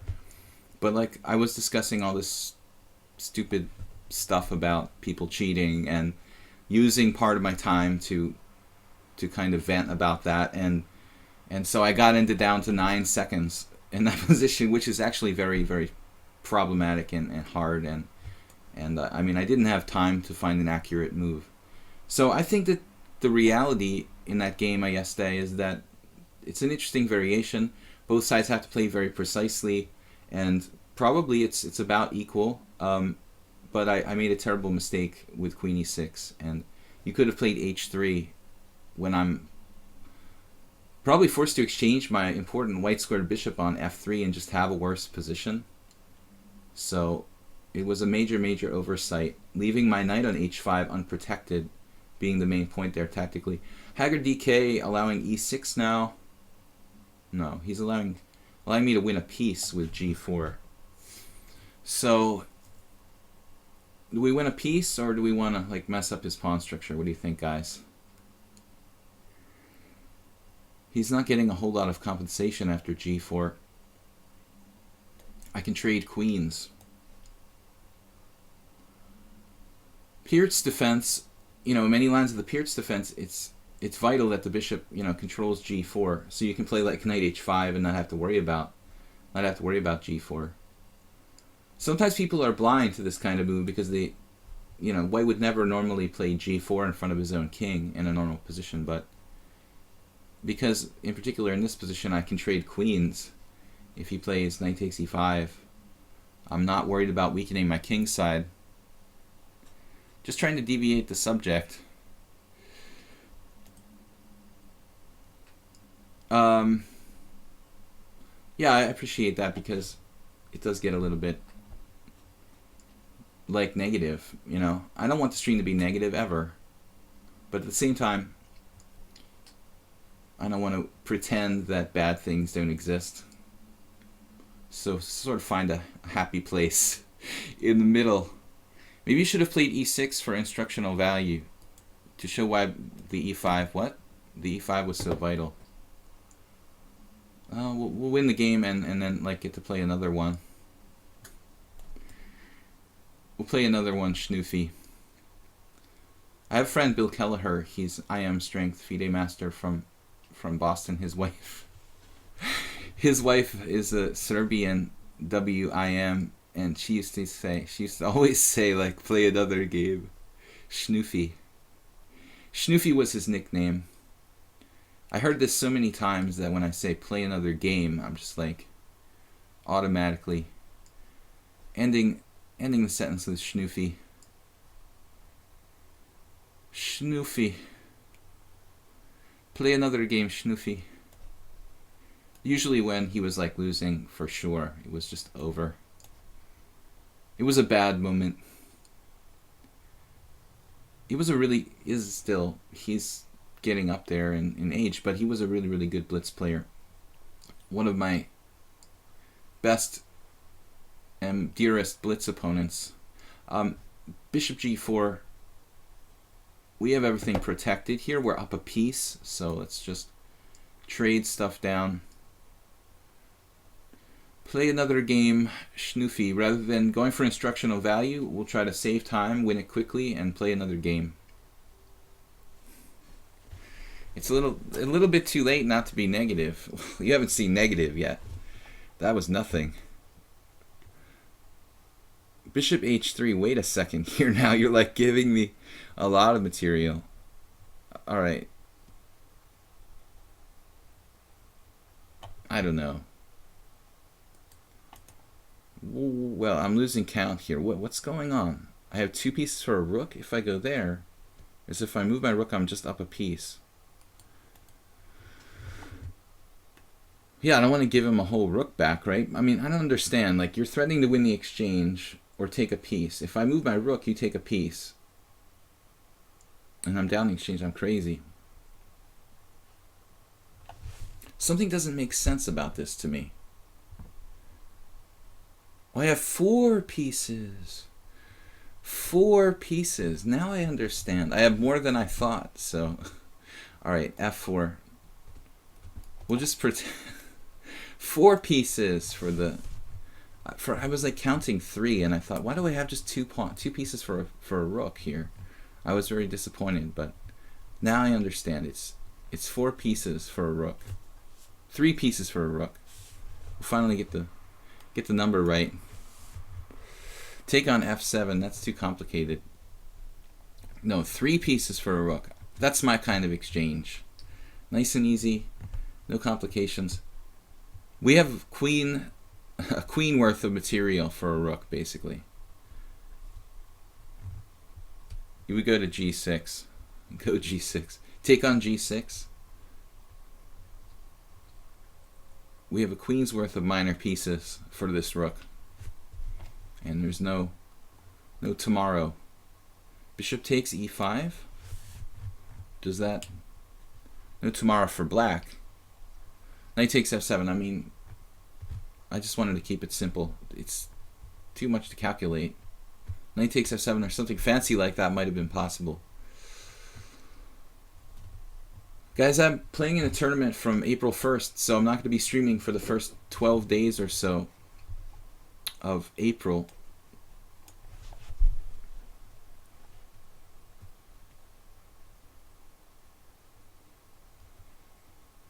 I just realized my king is on f1. That hadn't really crossed my mind till now, but I guess it doesn't matter.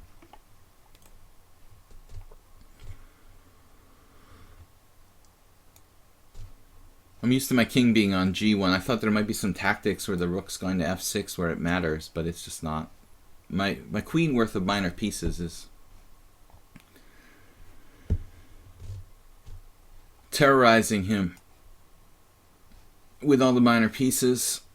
All right, let's take on g6.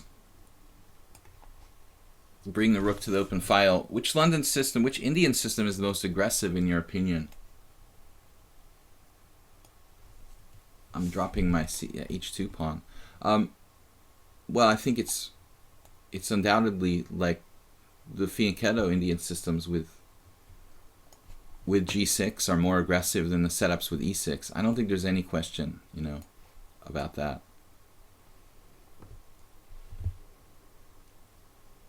setting up the bishop on the long diagonal. It's also more hyper modern, so in a sense naturally like riskier to play g6. e6 controls the center more directly than g6, but it's kind of like, the more hyper modern an opening is, in a sense more aggressive it is, trying to lure the other side into weakening themselves. Haggard DK.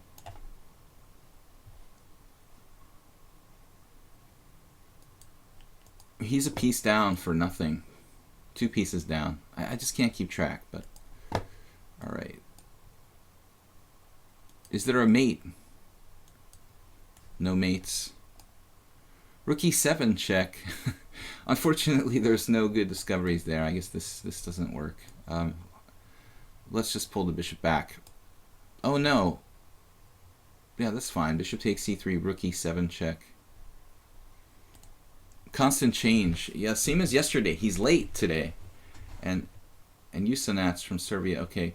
Godlike moves. We never played Usanats. Please forgive me if I mispronounce it. I'm terrible with, you know, living in Hungary and trying to learn how to pronounce things Hungarian style is hard enough, but with the Serbian names and any kind of Slavic names, I'm going to make mistakes. Godlike moves, constant change. Constant change, I didn't mean to click on your profile and expose you to the whole world, but there it is. Constant change, the hyperlinks are working. Little Penguin is afraid to lose as a 1500. Constant change, you shouldn't be afraid to challenge Little Penguin if you want to learn. I really don't have a limit to the strength of players that we play. I mean, we play other 1500 players sometimes. But it's really up to you if you're comfortable playing or not. But don't feel like you're not allowed to play because you're too low rated. That's not a rule that's in existence here. Okay. I had some people complain sometimes, like, why do you play with 1700 players? I mean, come on now, like, who am I, like, compared to Garry Kasparov or Magnus Carlsen? It's all relative, like how good you are. There's always somebody who makes you look like a complete beginner. I wouldn't know where to set the limit if we were gonna like say, oh, I'll only play people who are 1600, you know, not 1500, or only people who are 1800. So we'll just play everybody. I mean, I can't stand it when people are like, oh, you play only with weak players. All right, knight f3, constant change just showed up, and now he's not moving, which is kind of weird. I mean, his challenge is relatively fresh. It might be his internet connection, because sometimes he says he has internet problems or not really a good connection. So let's give him a little bit of time. Does anyone know a good move against d5? You mean d4? Yeah. I'm like a mind reader. Look, the very next line is d4.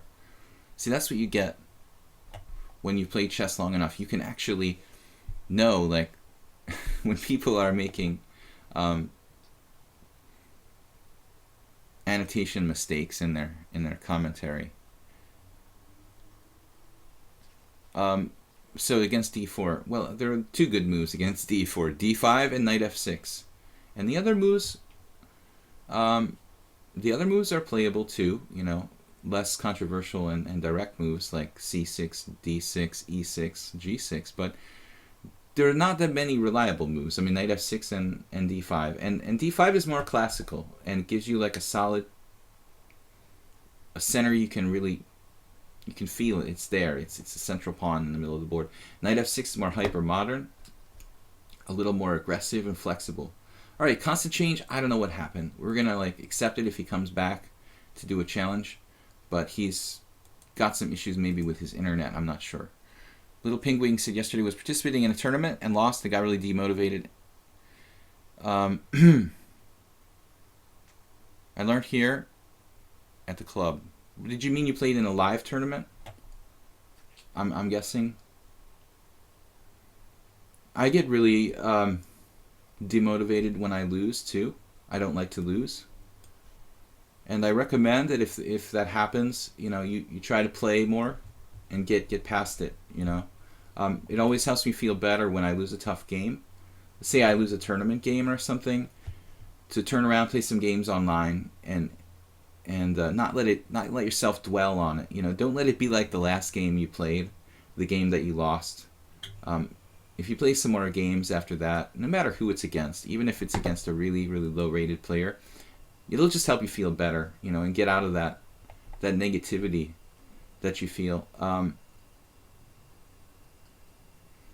Different people deal with losing in different ways and affects them differently, but I hate losing, you know, and maybe too much so, because I'm a little bit too cautious. I think I have too many draws in my chess career because I'm more averse to losing than I want to win. Like, my will not to lose is stronger than my will to win, probably. And this is something I've discussed even with some really, really good sports psychologists. So it's a problem, you know, my personal problem. Hating losing becomes stronger than, you know, desiring to win. Losing is part of the game, and we have to accept it. Try not to get depressed when we lose, though. Yeah, play some 10 minutes games after. That's a good idea. Exactly. Just get over it. Here, okay, knight takes d4. I had a game with constant change the other day where actually after bishop g7 in this position he played oddly the same order of moves, which is very rare. Normally people don't play bishop c4 and then turn around and play d4. So the same position against constant change, he played knight b3 the other day. This is a really rare position. I'm not saying that knight b3 is the best move. I'm not sure what the best move is. Some people take on c6. But typically, when white plays bishop c4, they're signaling they don't want to play an open Sicilian. So it's kind of a hybrid. I mean, you're set up for a quiet kind of closed line with bishop c4, and then you turn around and play d4.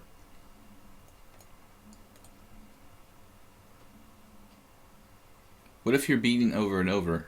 Well, max training, you bring up an interesting point. There was a time, like 15 years ago, when I played a lot of training games with engines.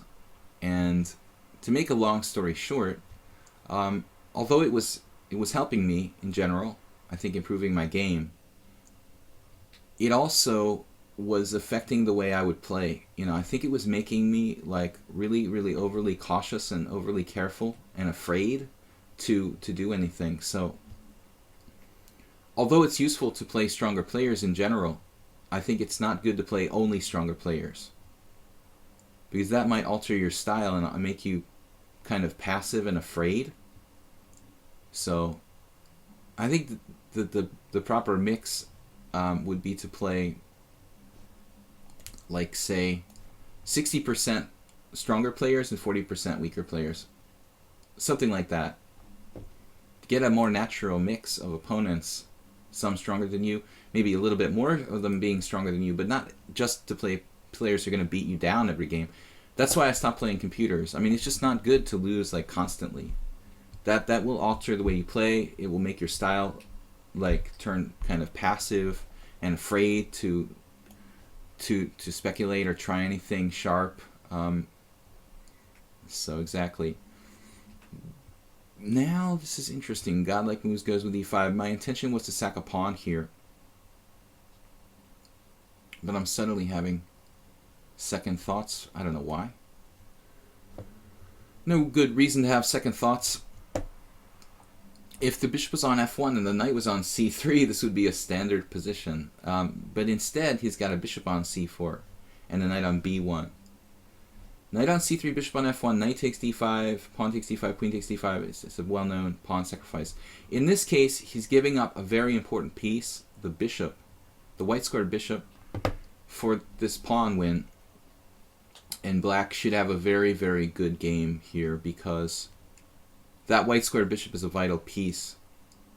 So I should have absolute compensation for the sacrificed pawn in terms of white square diagonal, weak pawn at b2.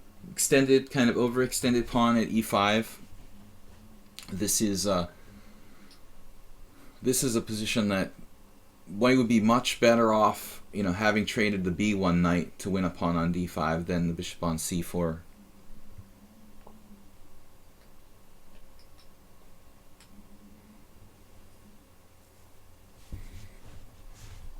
Knight g3 illegal. Anyway, knight g3 is not good, even if it was legal. I'm just kidding. Yeah, you can't constantly play with computers. I mean, I'm not sure it's good to play with them at all, other than nowadays, because they're so strong, other than maybe practicing certain positions and openings. For training purposes, it's okay. But the days of actually competing against computers, like I used to 15 years ago, as if it was like a human training partner, are basically, I think, counterproductive. It will just... f4. Oh my goodness. Look at the white square weaknesses all over this diagonal, all along the watchtower here. The long diagonal. I don't even want to defend my pawn, honestly.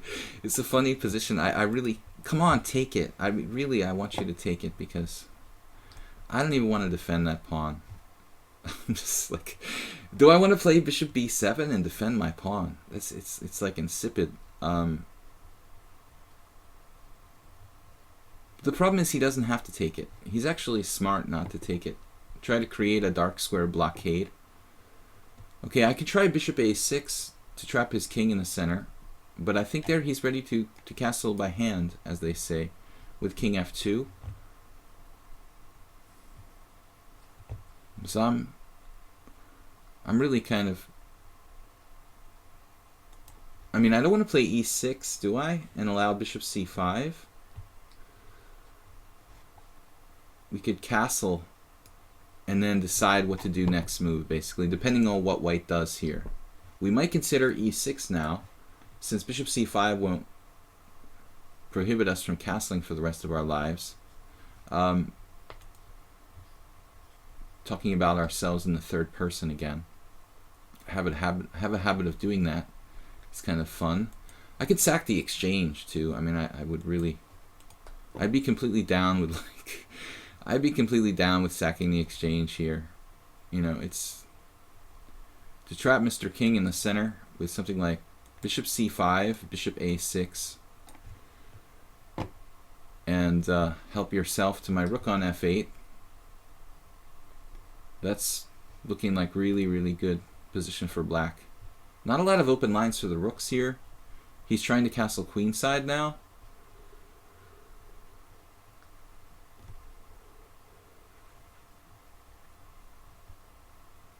Yeah, maybe I should have played rook b8 first to kind of stop this from happening before it became a sort of reasonable defense for white. Good move, godlike moves.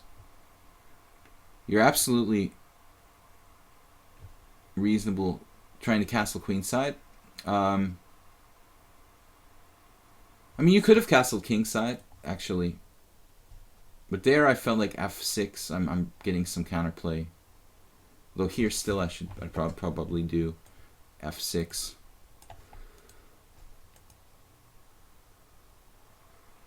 Oh no.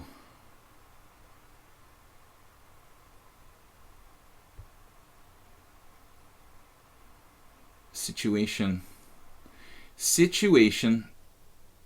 It's just another pawn sacrifice. Anytime you play this kind of dragon, you have to watch out for knight takes d5. In this instance, I'm not going to be able to take it. If he plays knight takes d5, I have to win the pawn on e5 instead. He played bishop d4.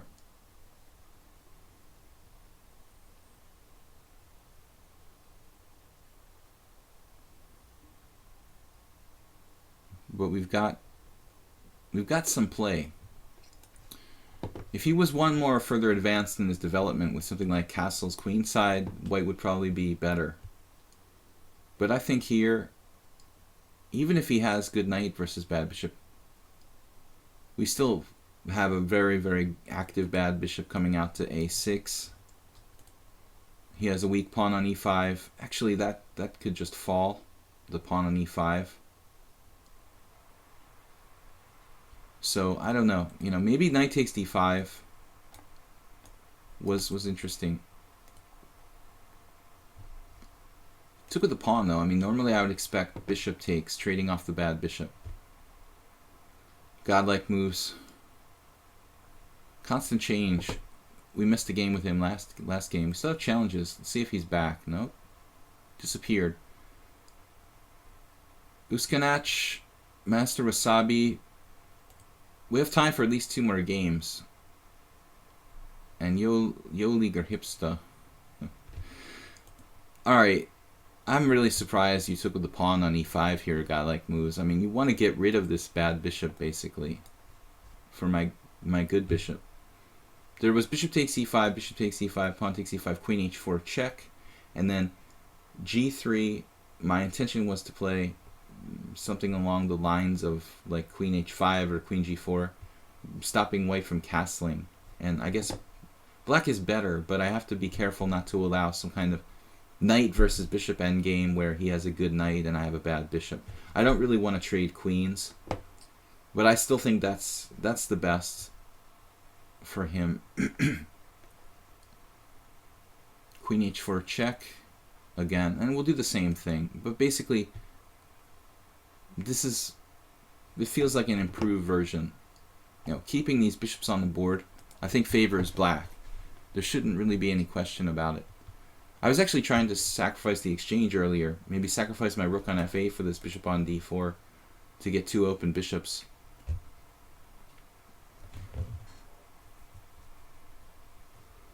Ding dong, I agree. Queen h4 begs to be played. And I hear it calling. I hear it calling. It was faintly calling in the distance. Really nothing else to do though, you know. I don't really have another good move in this position. Without queen h4, and I'm not sure I have a great game. He has a pretty good Nimzovitchian type of blockade going on. Now the key question is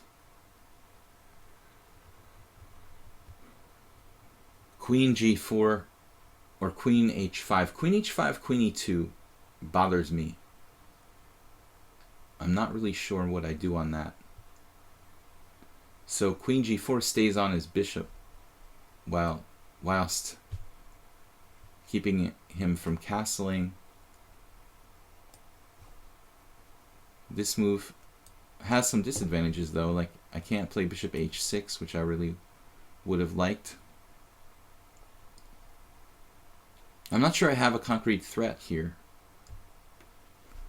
But again, queen h5, queen e2. I don't know what I'm going to do next there.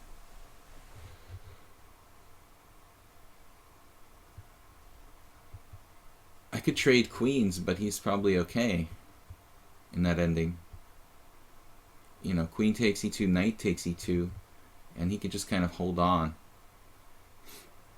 Well, he's still doing it anyway, but he offered a draw. Take back. Oh, he dropped the bishop. It takes me a while to actually to remember sometimes that like pieces are unprotected. You know, you surprised me, godlike moves. I was like, oh man, he can do queen e2 anyway. I've already discussed that though. So bishop a6 now.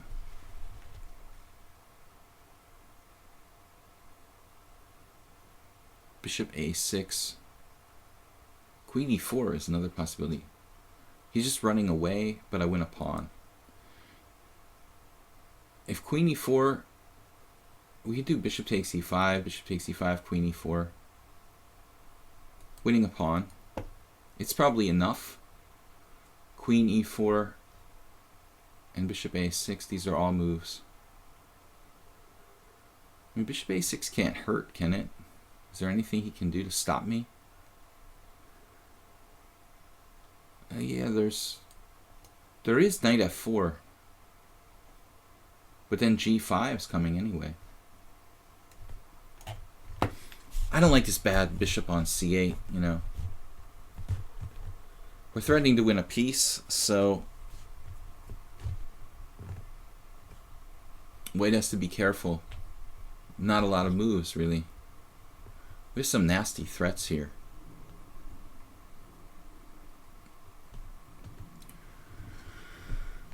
I think he's close to toast. C3, Queen E4. Ooh, that could get ugly.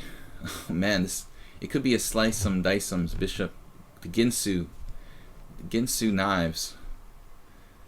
You see the Ginsu knife commercials on 80s TV and early 90s. For just $9.99 you can get your own Ginsu knives. And then bishop h6, the second Ginsu, which will be very unpleasant. Rook h2 loses a piece. No, he has rook h2, bishop takes e2, rook takes e2 here. But bishop h6 should finish him. No? He still has defense after that too? Oh, there's going to be some mates. Bishop h6 doesn't work though. Rook h2, come on, godlike moves. It's your only move. Only move. I can't play bishop h6. There's no mate.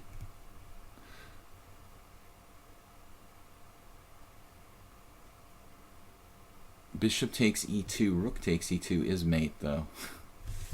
Never mind. Alright, so we just have to... We can't do Ginsu knives.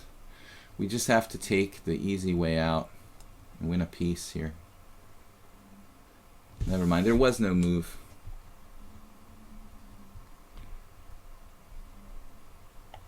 What's godlike moves' biggest mistake? Not playing bishop takes e5. When you face the bishop pair, it's really important that you try to eliminate the opposing bishop pair. Alright, godlike moves. Thanks for the game, guys. We have 25 minutes left. At least a couple of games. Wasn't a draw for... I thought it was a draw for... No, it was a take back. Yeah, it looks similar to a draw for...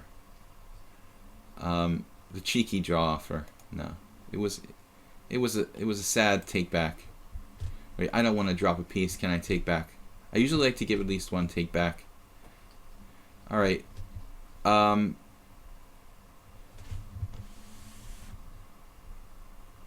Slices and dices. But that's not all, right? You know what I'm talking about, those commercials. Anybody old enough to remember here on the stream, the Ginsu knife commercials that were on TV in the 80s and 90s? Knight f3. I've been playing a lot of hypermodern stuff with c4 and knight f3 mostly today. Uskanats. We've had a lot of players who disappear on us lately. People like to challenge and then run away. It's alright, we've got plenty of replacements.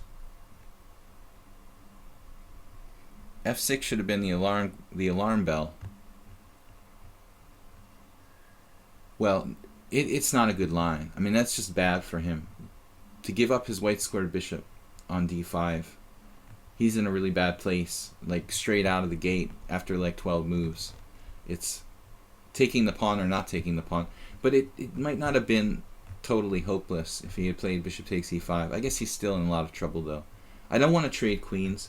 Even if he trades off his bad bishop for my good bishop, he remains with a very weak pawn on e5. And his king is trapped in the center. So I'm not sure. If he had a chance to castle queenside, then he should have taken it. Or to castle at all. Oh no. Uskanats. He was here, I'm sure, but he's... Are you reading the chat with an iPad? No. No, it's... You guys see me looking over there. It's another laptop, technically, but it doesn't matter, right? An iPad. Reading the chat with... Accept my challenge. It says... Maorang. Like Maorajang. Maorang. Mahjong. We'll just call you Mahjong because it's easier to say. Yolinger Hipsta. Leoliger Hipsta. Alright, guys. I mean, I'm sorry, Uskanats, but we tried. Master Wasabi. Master Wasabi. I should like copy and paste the challenge list or something. Caro Khan, my backup opening for my upcoming tournament maybe. But I don't see myself playing the Caro Khan if I have to win with black.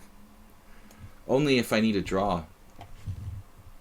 Or I'm playing. Actually, it's useful if you play a like hyper aggressive player who's gonna throw everything at you to play the Caro Khan, because then it becomes a winning attempt. You know, basically, guys who are just gonna throw everything at you, but the kitchen sink.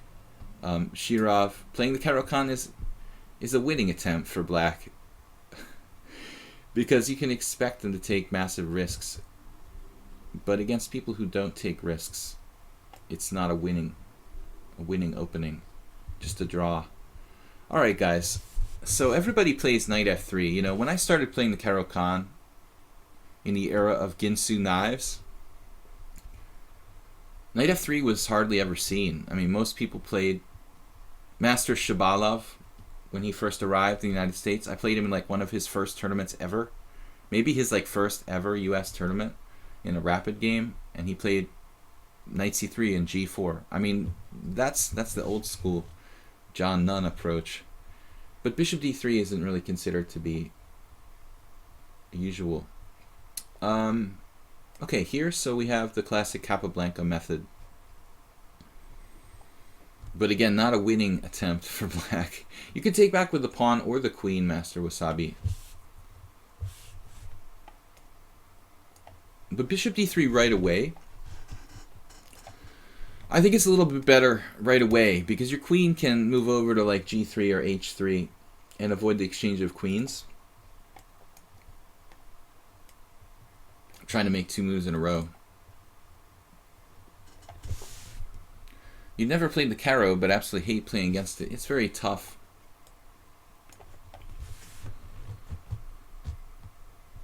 I wouldn't want to have to win this game against a strong player, but on the other hand, black really shouldn't lose. I have no weaknesses. I have a good bishop. It's a very solid center.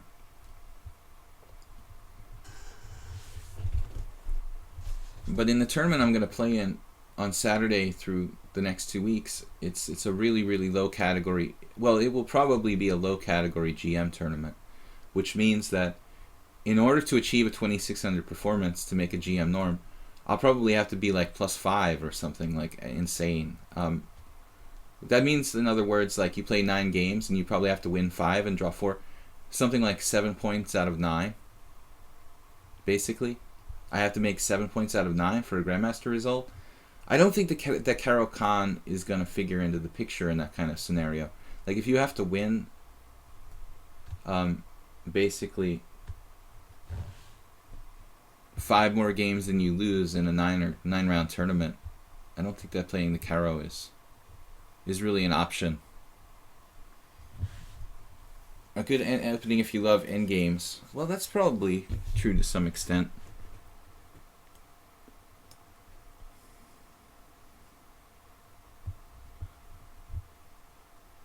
I'm going to have to trade queens here. If he keeps the queens on, my queen could be misplaced.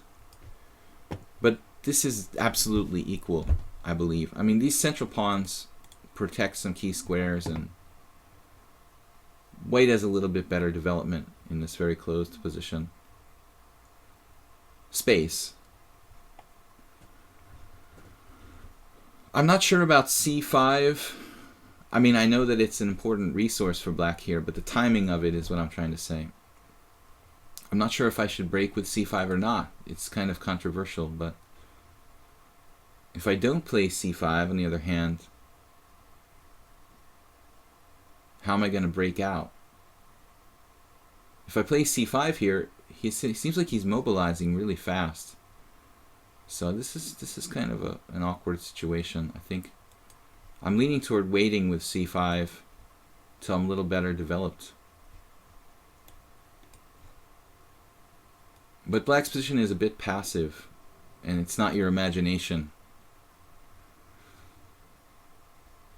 I mean, basically c5 first of all, he can get to the file very quickly with rook c1. I don't really like that. But I'm curious to see at the end of the game, you know, when we analyze with the engine, he went for b4. This is the move that I was most concerned about. But it's kind of controversial because he's putting another pawn on dark squares. You know, I'm not sure he can afford to keep putting all of his pawns on dark squares. a5 isn't possible, c5 isn't possible, so I have no way to break free and I have less space. But on the other hand, black has a very, very solid position. The classic Caro-Kann player might be completely happy in this position. I feel like I'm suffocating a little bit.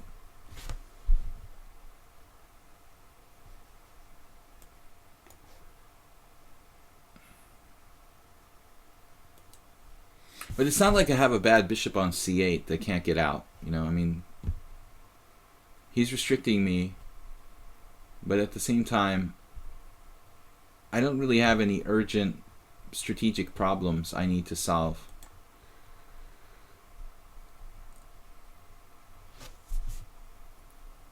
a5 might be used as a pawn sack to play c5 at one point. Yeah, I mean, a5 is a huge idea. I don't know, though. I just didn't really see justifying it, you know, sacrificing that pawn. But it's an interesting idea, Plucro, to play a5 to execute c5. I played h5 because I don't want to put my knight on f5 and then have him like chase it away with g4. I could play knight h6, but then he might trade off my knight with bishop takes knight. So I'm going to go here, not to allow an exchange of bishop for knight. And I think that our plan will be to play like knight f5 with the good knight keeping pressure on d4, followed by perhaps something like f6 and king f7. f6, king f7, so the king is relatively close to the center. f6 will put more pressure on his center.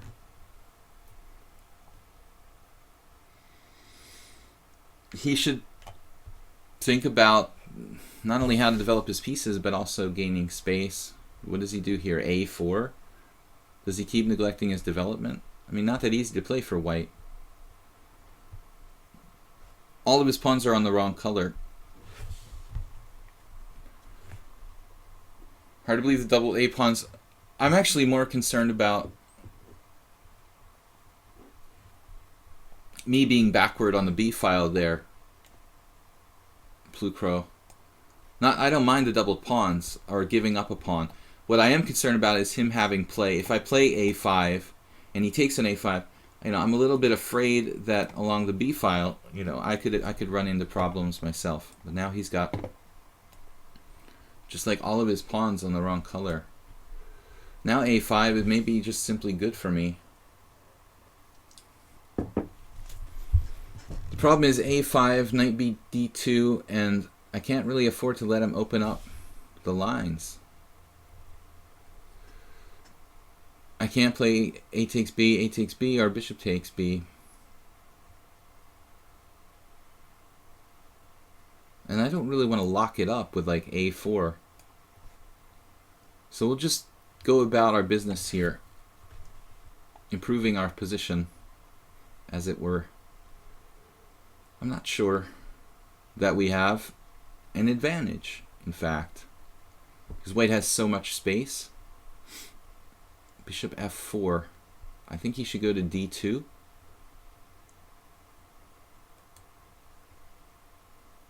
Bishop e7 is practically a threat for me.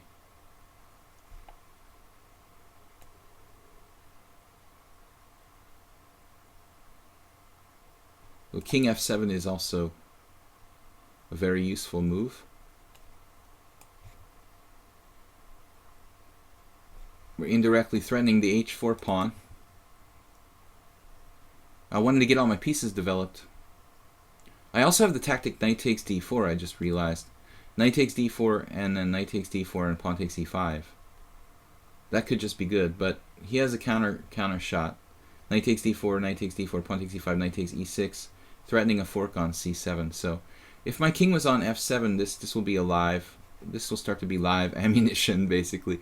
King f7, knight takes d4. Now we may really be threatening knight takes d4, followed by pawn takes e5 with advantage. I'm not sure.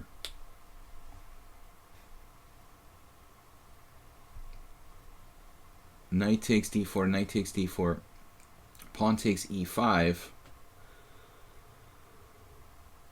Are we winning a pawn? Or is it just my imagination? We are winning a pawn.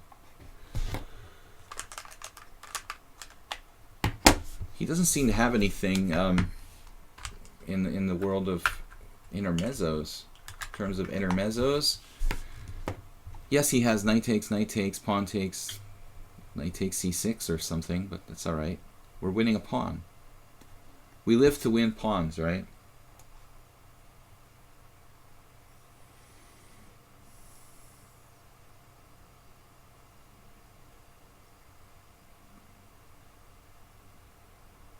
We destroy most of his center. Hopefully go a pawn up.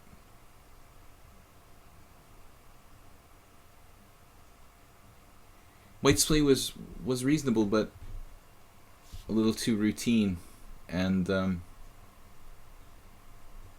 you know, fundamentally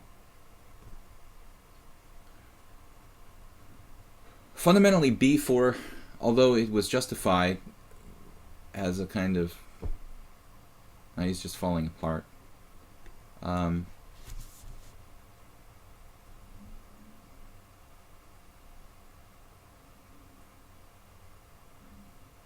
While fundamentally justified, b4 was a risky move. That's what I'm trying to say. It's not a move he had to do. He would have had a much more solid position if he just sat tight and let me play c5. It's not the end of the world, you know. So if you want to dance, you have to pay the piper, right? So he paid the piper, but he could play a lot more safely without b4. A lot of pawns on the wrong color. We're just winning a second pawn. I was just thinking if there's not anything better here. Hard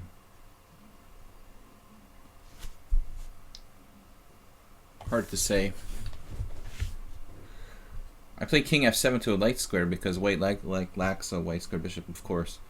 But this is a standard, kind of standard Karpovian mechanism in the Caro-Kann advanced variation.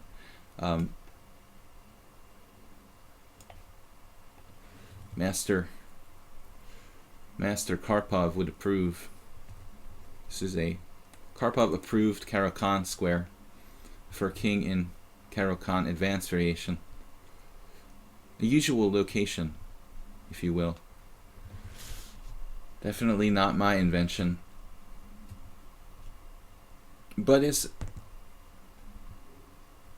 we win a piece. As is typical in any kind of queenless middle game, you should constantly be looking for ways to keep your king in the center rather than routinely castling. That's just a very correct and usual strategy. Always look for a way to play like with an active king. It's not only about like being, you know, on a white square. Just the whole idea, like a lot of people might like just automatically castle or something. The king is a fighting piece in the ending, so this is really a good square in general, not just because it's on a white square. Alright, we've got your bishop. Now the king has gone off to a new land, probably, on g6. Getting out of the nasty old f-file. Safe enough on g6 here. Keep an eye on this pawn, just in case something happens. Okay, he can go knight g5 now. That's life. Maybe I should take on e3 right away, because I can. Now he could protect it. We never did bust open the queen side. Maybe that's the next step in the plan. Though I'm not really in a hurry. I mean, he could play b5 and even try to get his rook on the 7th or something. So I'm not sure a5 is recommended. Oh, we're up a piece, so we can probably do pretty much anything. If b5, c5, I could just keep the c file closed. He's got this to worry about anyway. His only move is probably rook on c to e1. But down a piece is down a piece. Can you please do a lesson on when to take pawns, when to push, and when to hold tension extreme? Very complicated question. Pawn tension. Well, I might be able to do something like that on my YouTube channel. Video chess training on YouTube. To try to do a video on, like, basically pawn tension. It's not a bad idea for just like a general instructive kind of video series. But on the stream I'm generally mostly playing rather than doing like strategic lessons. Alright guys, we've got time for one more game until tomorrow. Master Wasabi, let's get that rook in the game finally. It's been driving me crazy. I never did play a5. Feels like we had to get that piece in the game. It was just so angry. Wanted to get in the game. Do we have a mate? Not really. Not yet. Perhaps on the way. On the way to the rook hanging on f3. Yes. Almost didn't see it. That radar went off at the last minute. Alright guys, last game for today. It's Yo Liger Hipsta. If he's here, because we've had a lot of empty challenges. A lot of aborted games today. Can you please do a lesson on that? Yes, I answered that question. Alright guys, last game today. Don't forget to check out the YouTube channel. Video chess training on YouTube. Where on Friday I have to put up a new video anyway, tomorrow. So maybe we can do something of that sort. We will see. But if not tomorrow, I promise, try to do a video about pawn tension. And when to keep the tension and when to release the tension. Sounds like a good idea for an instructive strategic video. Anyway, e4 against Yo Liger Hipsta. Let's play c5. Guys, the stream will be down from April 1st to April 12th due to tournament conditions. So just be aware. And I'd like to thank you all for joining me. Thanks, Blue Crow, for moderating. And again, thanks to those of you who made donations via PayPal. It's awesome that you helped me to keep it going here on the stream and my YouTube channel. Every little bit helps. So I appreciate it. Yo Liger Hipsta. I don't really know what I'm going to play when it comes down to it. Maybe the Accelerated Dragon, maybe Classical Sicilian. Let's play a Classical Sicilian. I've had a couple of Accelerated Dragons lately. But this is really like my main defense to e4 is the Classical Sicilian. So I think we'll try to play that. Actually, last game I did play this, but I think White played Bishop c4 on move 3. Then I played g6, and then White played d4. So I got transposed to the Accelerated Dragon. Wow, where did you come up with that idea? Against Bishop c4, I can also play e6. I don't really have a preference. I mean, I don't know. You know, e6 it's a more passive setup than g6. I'm going to play a tournament here in Budapest. I'm not traveling anywhere. It's a GM tournament on the Buda side of the river. First Saturday. Grandmaster Norm tournament. I'm not sure how strong it will be. I'm thinking the category is probably pretty low. So maybe around 2450 average, where I need to score like 7 out of 9 for a GM norm, probably, which is really, really hard to do. Definitely going to have a party if I make a GM norm in a tournament like that, because I'm not accustomed to, you know, scoring +4, +5 in round robin tournaments, but I'm in pretty good form. I just want to have a positive result. I have no real expectations other than performing my best and having a generally positive result. You know, I think that I'm 99% confident that's going to happen. I don't really know how big a result I'm capable of yet. Like 1 year into my chess comeback, I'm solid. I mean, I'm definitely I think I'm playing around 2450 FIDE in terms of overall strength, but capable of better. So we'll see. Maybe I'll get lucky. There is luck, you know, in certain respects in chess tournaments about who you play. Maybe they're sick that day. I mean, you can get lucky with certain things. People just had a bad day. They blundered. You get a couple of opponents who help you out. You know, it doesn't hurt. So there's definitely, they say there's no luck in chess, but there definitely is. In terms of practical considerations, no, Math Man, I'm in Europe. Charlotte is a long way from Budapest. Bishop g5. I'm only in the States in the summertime, usually in July and August. We had a very similar game the other day against somebody who tried to do like Bishop h4, I think. But Bishop f4, I've definitely seen this probing move, Bishop g5, before. I don't really have an opinion one way or the other about it. I think it's not really... I don't think it's really right, because I think that h6 is a kind of useful move for black, basically. So now Bishop e3, and then... Oh no. The blunder. I had someone who blundered this in a in a tournament, in one of my simul's, and it turned into like this. I think I was less well developed against him, and he sacrificed a piece, and I don't remember what happened in the game. One of my simul's I usually do on Sunday, but the blunder is the pieces are fork, fork, fork, fork, and we're gonna get a piece for a couple of pawns here. Very similar tournament in North Carolina. Okay. Yeah, I mean, like a low category GM tournament. I didn't hear about the tournament in Carolina. In the old days, there were a lot less round robin tournaments in the US. Now it's a little easier. But you don't really need a round robin tournament anymore either. I mean, open tournaments are good enough for GM norms. And I think that's why these tournaments have become less common. E takes d5. Alright, so you got to sack a piece here, Yolig or Hipsta. Sack a piece or lose a piece. Unfortunately, I guess the best way to play this is like Bishop f4, you know, where he's basically trying to take a look at the d6 square, the c7 square, and get a knight to b5 and tricks like that. If Bishop f4 had been played, I guess I have to play d6. And then if knight b5, I remember having a game against a Brazilian guy online. I don't remember if it was here or another site.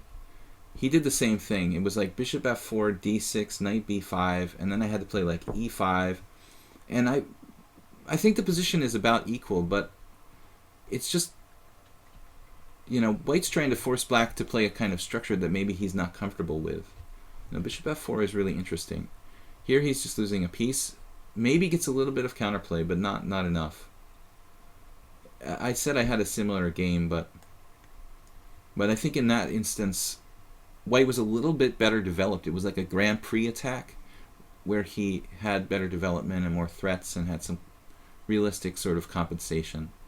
Now, well, White's only getting like one pawn for the piece this way. So I think take with a rook, I guess.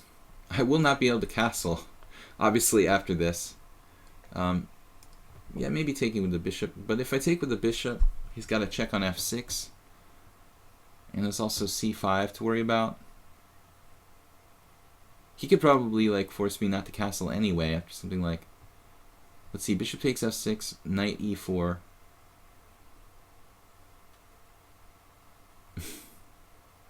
I have to defend my c5 pawn, and it's very hard to do that. Like b6, knight f6 check, king f8. But maybe it's all the same.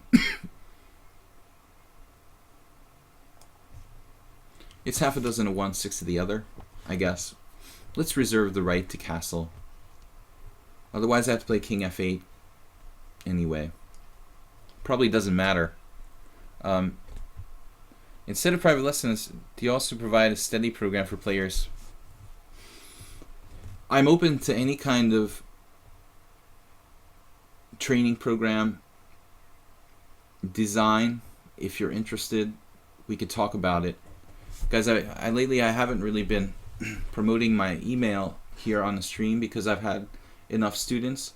But there is a possibility I'm one student short. So if anyone's interested in lessons, you can contact me, videochesstrainer@gmail.com. videochesstrainer@gmail.com. I'm open to negotiations about stuff like that, Cesar. It's something I've done on occasion, and it is a possibility, but we can talk about it. I wanted to play this, but now I'm getting scared of knight e5. I'm thinking, man, I made a mistake. I made a mistake with the not taking with the rook, actually, because I underestimated knight e5. Or did I? b6, knight e5, queen c7.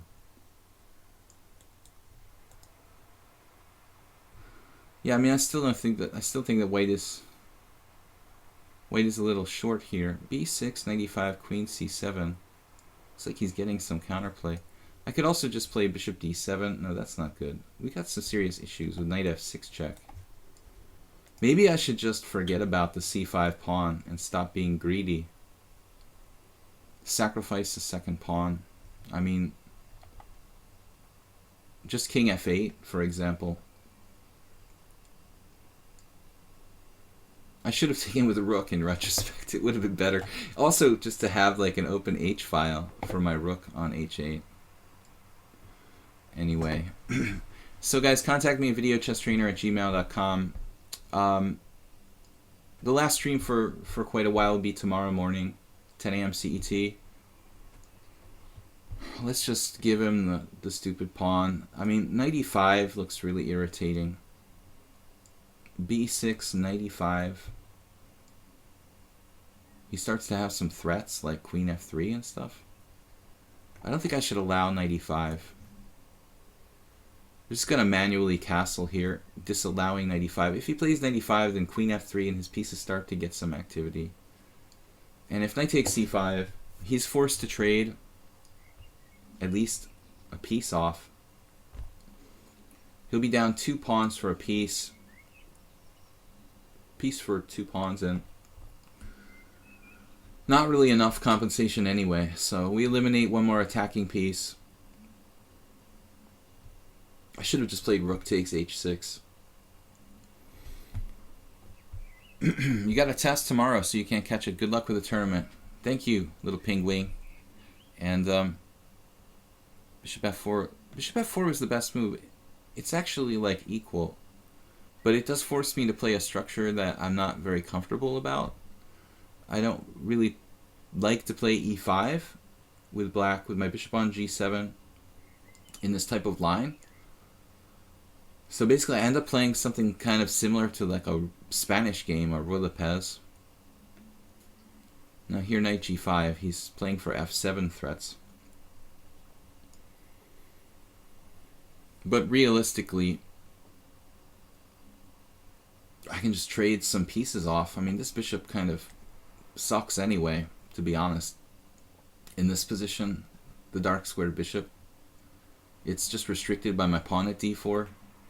So I really don't mind trading him off. And maybe white objectively should take the pawn on c5.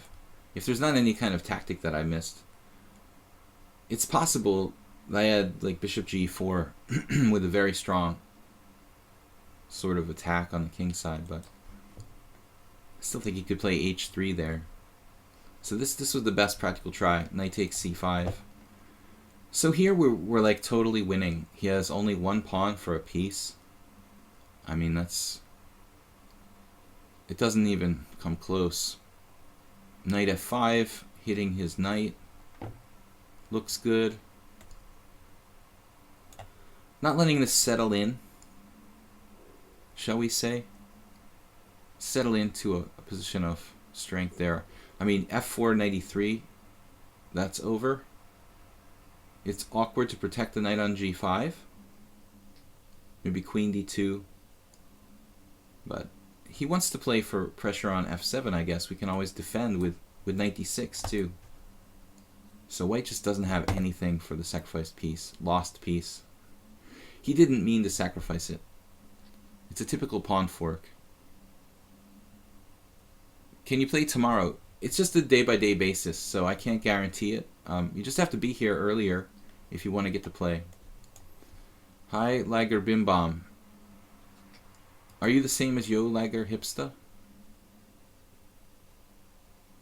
Probably a different player. From the German Language Institute.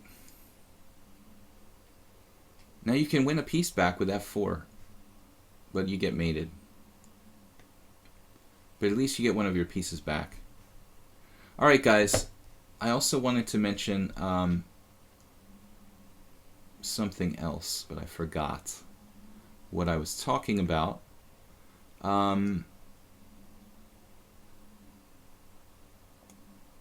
Another guy ganging up on the white king side.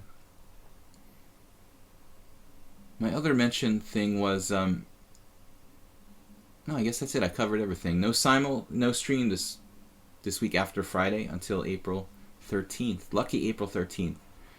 Don't forget, I start playing my tournament on April Fool's Day, and we'll be resuming streaming around the lucky 13th. It's not a Friday, but anyway, it's still lucky. Thanks everyone for watching. Thanks Blue Crow for moderating. Thanks Yo Liger Hipsta for giving me a piece, because if it wasn't for that, it might have been pretty tough. Now you can still play f4 and hang on for a bit here. f4, knight takes g2, pawn takes g5. I could have played queen takes g4 actually. f4, queen takes g4. That's better. And I still gonna try to finish him off with a capture at h2. It's probably like forced mate in 6 or something.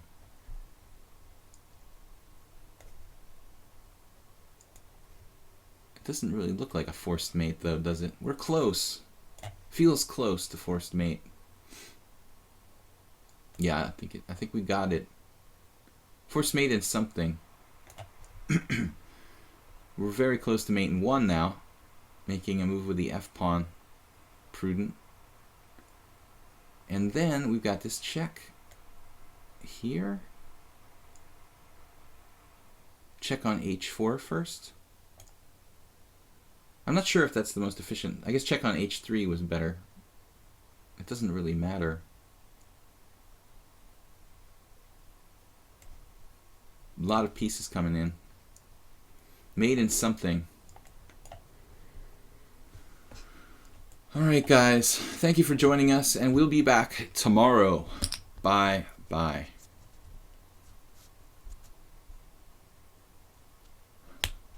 So, waiting for the Grandmaster lesson part 2. Okay, thanks for reminding me. See you guys later.